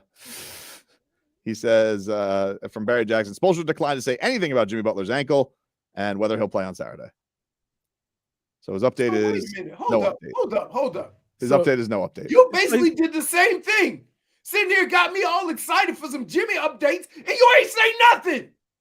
Kevin Love said, according to Barry Jackson, he's not limping too much, seems to be getting treatment around the clock. Time out. He wasn't limping in the streets of New York. Stop. Just letting you know, dude. You know what? Hey, let me tell you two knuckleheads something. Walking ain't playing basketball. So just because Jimmy walking in the streets don't mean he could go play 35, 40 minutes of NBA basketball. But Leroy, Kevin Love is saying he has no limp. He didn't have a limp when he was walking. So what are we talking about here? You're not telling us anything new. Ever since he left that game, I like how he you guys really are been limping. You're dismissing Dr. Love. Now, dude, I'm gonna tell you what. I tell you. Let me explain something. -1. We'll take a quick break. You can't do this. You guys can't do this as much as you badmouth Kevin Love. That's my guy. Gilbert Burns joined us early in the program. We'll talk to him coming up next. The results are in. Weekday afternoon, the #1 sports adjacent show in North America. Hawk and Crowder with Solana. They talk sports and food and sports. And cheese curds, poutine, and escargot. That's a lot already. It all starts at 2 p.m. on AM 560 Sports WQAM, FM 99.9 HD2, and always live on the free Odyssey app. Panthers playoff action continues tonight. Up 1-0 over the Maple Leafs. Game 2 is tonight in Toronto. Listen to the game here. Our coverage starts with the pregame show at 6:30. The Heat are back in Miami, tied 1-1 in their playoff series with the Knicks. Game 3 Saturday afternoon. The Marlins wrap up their series with the Braves today. Another big day in South Florida sports. May 4th on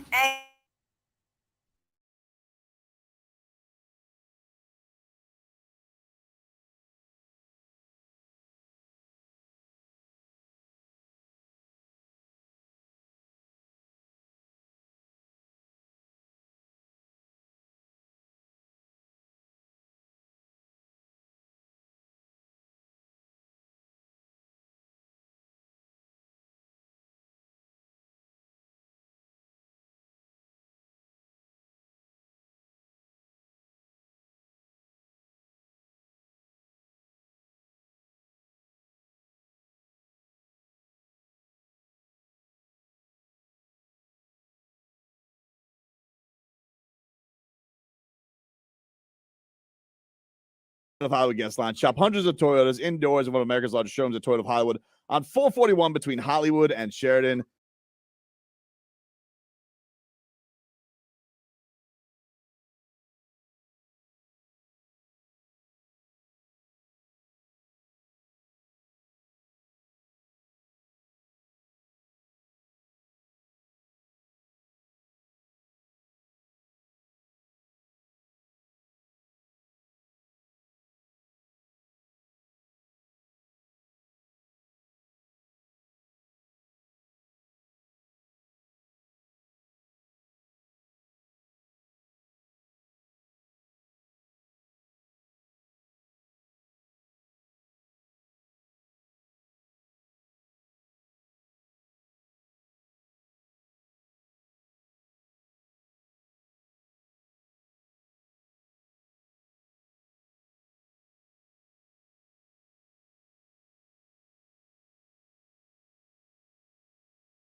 go to the Toyota of Hollywood guest line. Shop hundreds of Toyotas indoors in one of America's largest showrooms at Toyota of Hollywood on 441 between Hollywood and Sheridan. Gilbert Burns joining us here yet again on the show. He is taking on Belal Muhammad, co-main event of UFC 280. This man's the hero. He saved the event. He's like, I'm coming in last minute, and I'll fight. Give me whoever you want. Gilbert, thanks for the time, man. How are you? I'm doing great, but that exactly like that, thankful I got out of Masvidal fight with a win and no injuries. Like, we have the same commission. MMA has the same commission as boxing. So every time that we finish a fight, we walk out of the octagon and we go direct to the commission and the doctors there. So they do all the exam, the test, eyes, everything. They look, bro, you look good. We're just going to give you 7-day suspension. And that means I could fight real quick again. So I stay in shape. I went to a quick vacation. I went to Universal Monday with the kids. Went to Tulum in Mexico with the wife Wednesday to Saturday. Saturday on the way back from the mini vacation was the news all over. So I supposed to be waiting for Leon Edwards, the current champion. He's defending his belt. He's supposed to be defending his belt against Kobe Covington on July 22nd. And I'm supposed to be the backup. So April 7th to July 22nd, I can sit down and wait. But whenever this guy gave an interview and he said, oh, I'm not going to defend my belt in July. I'm going to wait all the way to October. I have a small injury. I say, oh, October. That went away. In the division that we have, Kamaru Usman in front of me, Belal Muhammad, Shimaev, Shavka, all these guys say, well, you know what? I'm not waiting. I'm going to get another fight. Man. Gilbert, you're nuts though, man. Like I remember you at the press conference afterwards and you're like, look, I want to be the backup for the title or let me go. Like it's either titles or nothing. And you can't even help yourself, man. You want to get right back in there and wreck somebody. Like, you're stuck to your guns like of all of 3 seconds. I know, right? But that was it. The guy gave an interview and he changed all my plans. I said, I'm going to sit down. The guy on Tuesday after my fight, I'm just fighting in October.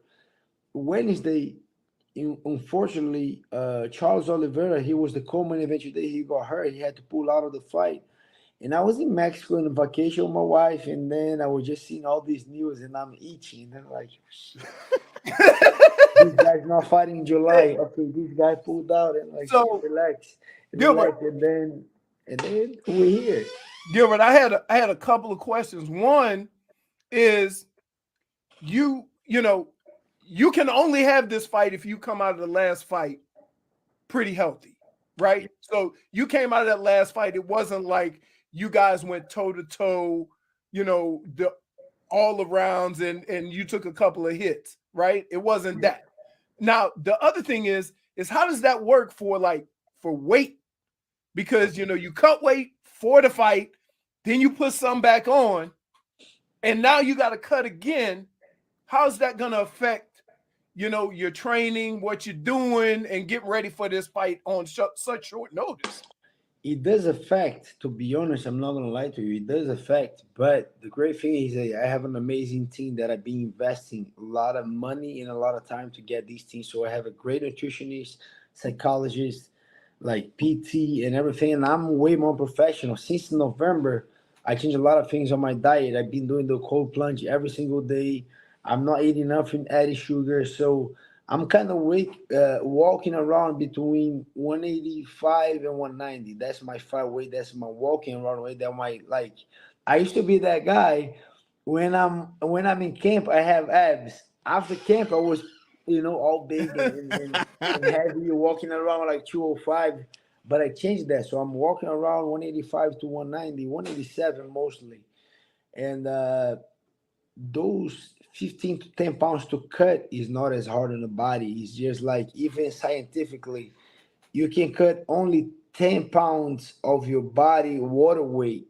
So if I'm walking around 185, so it's kind of like safe to cut 18 pounds, but I'm 181 today. 181 yesterday when I woke up. I trained.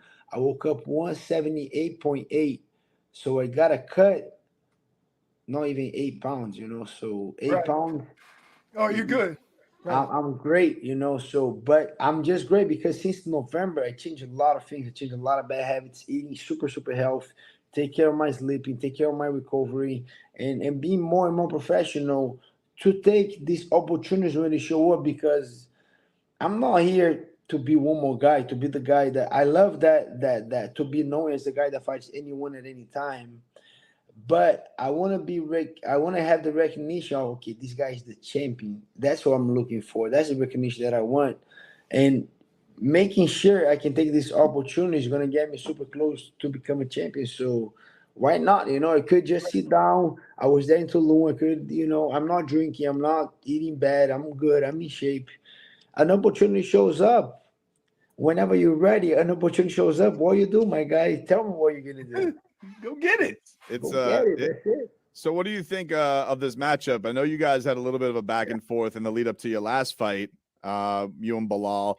What's the lead up been like with this one? Is there any bad blood between you and Belal? You guys cool? And then what do you think about him as a fighter? Like, what do you think is your path to victory here?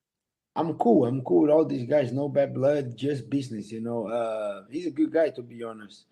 I think he's very tough. He's not a quitter. I don't think he's that guy that he those guys that can do everything. He's a football player, but he can throw the ball good. He can run.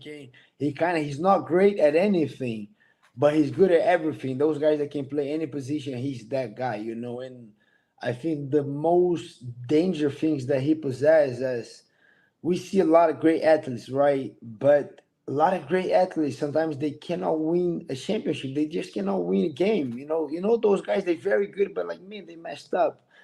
He's the opposite. He's not great at anything, but this guy knows how to win a game. He knows how to win a fight. And that makes that guy very dangerous. So I think it's going to be a war because I'm hungry. That guy's the only other guy in the division that is hungry. Bro, and Dana promised us, whoever wins this fight is the number one contender. So we have a lot to fight for. I don't think he's a quitter. I'm definitely not a quitter. I'm going for. I'm going to hit these guys super hard. I got the grappling, the jiu-jitsu. He's kind of famous a little bit. They say he has a great gas tank. That's why he asked for 5 rounds. I'm looking forward to it. I think it's going to be a war. And whenever I know I'm meeting the guy on the other side of the cage that is not going to quit, that excites me. I think, man, it's going to be a good fight. This freaking guy asked for 5 rounds. Okay, let's go then. We'll see. It gets me going. I know it's going to be a war. And it's just like when you're going to a Super Bowl or to an NBA Finals, when you go and it's going to be gritty. It's going to be tough. The guy going to give it all. That excites me. That okay, it's going to be a good competition. I'm excited for it. Do you think, Gilbert, is there any chance if you win this, do you think that you can skip Colby? Do you think that he can you bounce him from that? And that was I think I saw a little bit of that mentioned this week. Do you think there's any shot getting 3 wins in this division in basically 4 months? How is that denied? If Leon isn't going to fight till October, you think there's any chance that you could bounce him and maybe cut right to Leon? I think so, but I think everything comes with the performance, right? Like the Masvidal fight, I want to finish. I wasn't able to get a finish. That put me in a good position, but not in a great position. Right. But if I go out there and put that guy to sleep or put that guy on the all bloody and finish this guy, yes, then I think I can skip anyone and get a title shot. But we'll see. Like I said, this guy is not a quitter. The guy is a tough opponent. So first thing first, I want to win over this guy. But if I can get a finish, then we'll be on that conversation. I want to skip anyone and jump frog everybody and get a title shot. So we'll see. It's not going to be a tough fight. It's going to be an easy fight. I do believe I'm going to win. But we'll see. We'll see if I'll be able to skip Colby. I got a tough job to do, but I'm excited for it. Before we get you out of here, Gilbert, what do we think of these Miami Heat, man? What do you think of this playoff run so far? They're doing great, bro. Those guys are hustling. Not easy games. Jimmy freaking Butler is showing up. And I like it. And I love it. Tyler Herro is out for the whole season, right? Unfortunately. Yeah, but I love Jimmy Butler. Guys, I like it. He's hustling. That's just I almost came with a jersey, you know, almost, but the guys, man, but you're going to New York. That's what I'm saying. You should have, Gilbert. You got to mess with these Knicks fans up there. That's what I'm talking. I think Gilbert, you get on that mic. First, you call for your championship shot, which you deserve. You beat Belal Muhammad, and then you either give me a Heat and 5, or you give me a Jimmy effing Butler, or a Jim VP, or a Miami Heat shout out. You give a little shout out to the Miami Heat, get the hometown team supporting their hometown guy. I think that's what we got to get going, Gilbert. Let's do it. I like that. I like the incentive. I needed something to get going. I like that. Look, man, hey, we always appreciate you being great to us for the time, man. This has been an incredible, fun run to watch, and we're rooting for you, man. We can't wait till Saturday. Go watch this fight. UFC 288. Gilbert Burns is taking on Belal Muhammad from the Prudential Center in New Jersey. And, of course, you got Aljamain Sterling and Henry Cejudo as the main event for the title. Thanks so much, Gilbert. Thank you so much. Thanks, Gilbert. Take care, man. That's all right, brother. There you go. Gilbert Burns.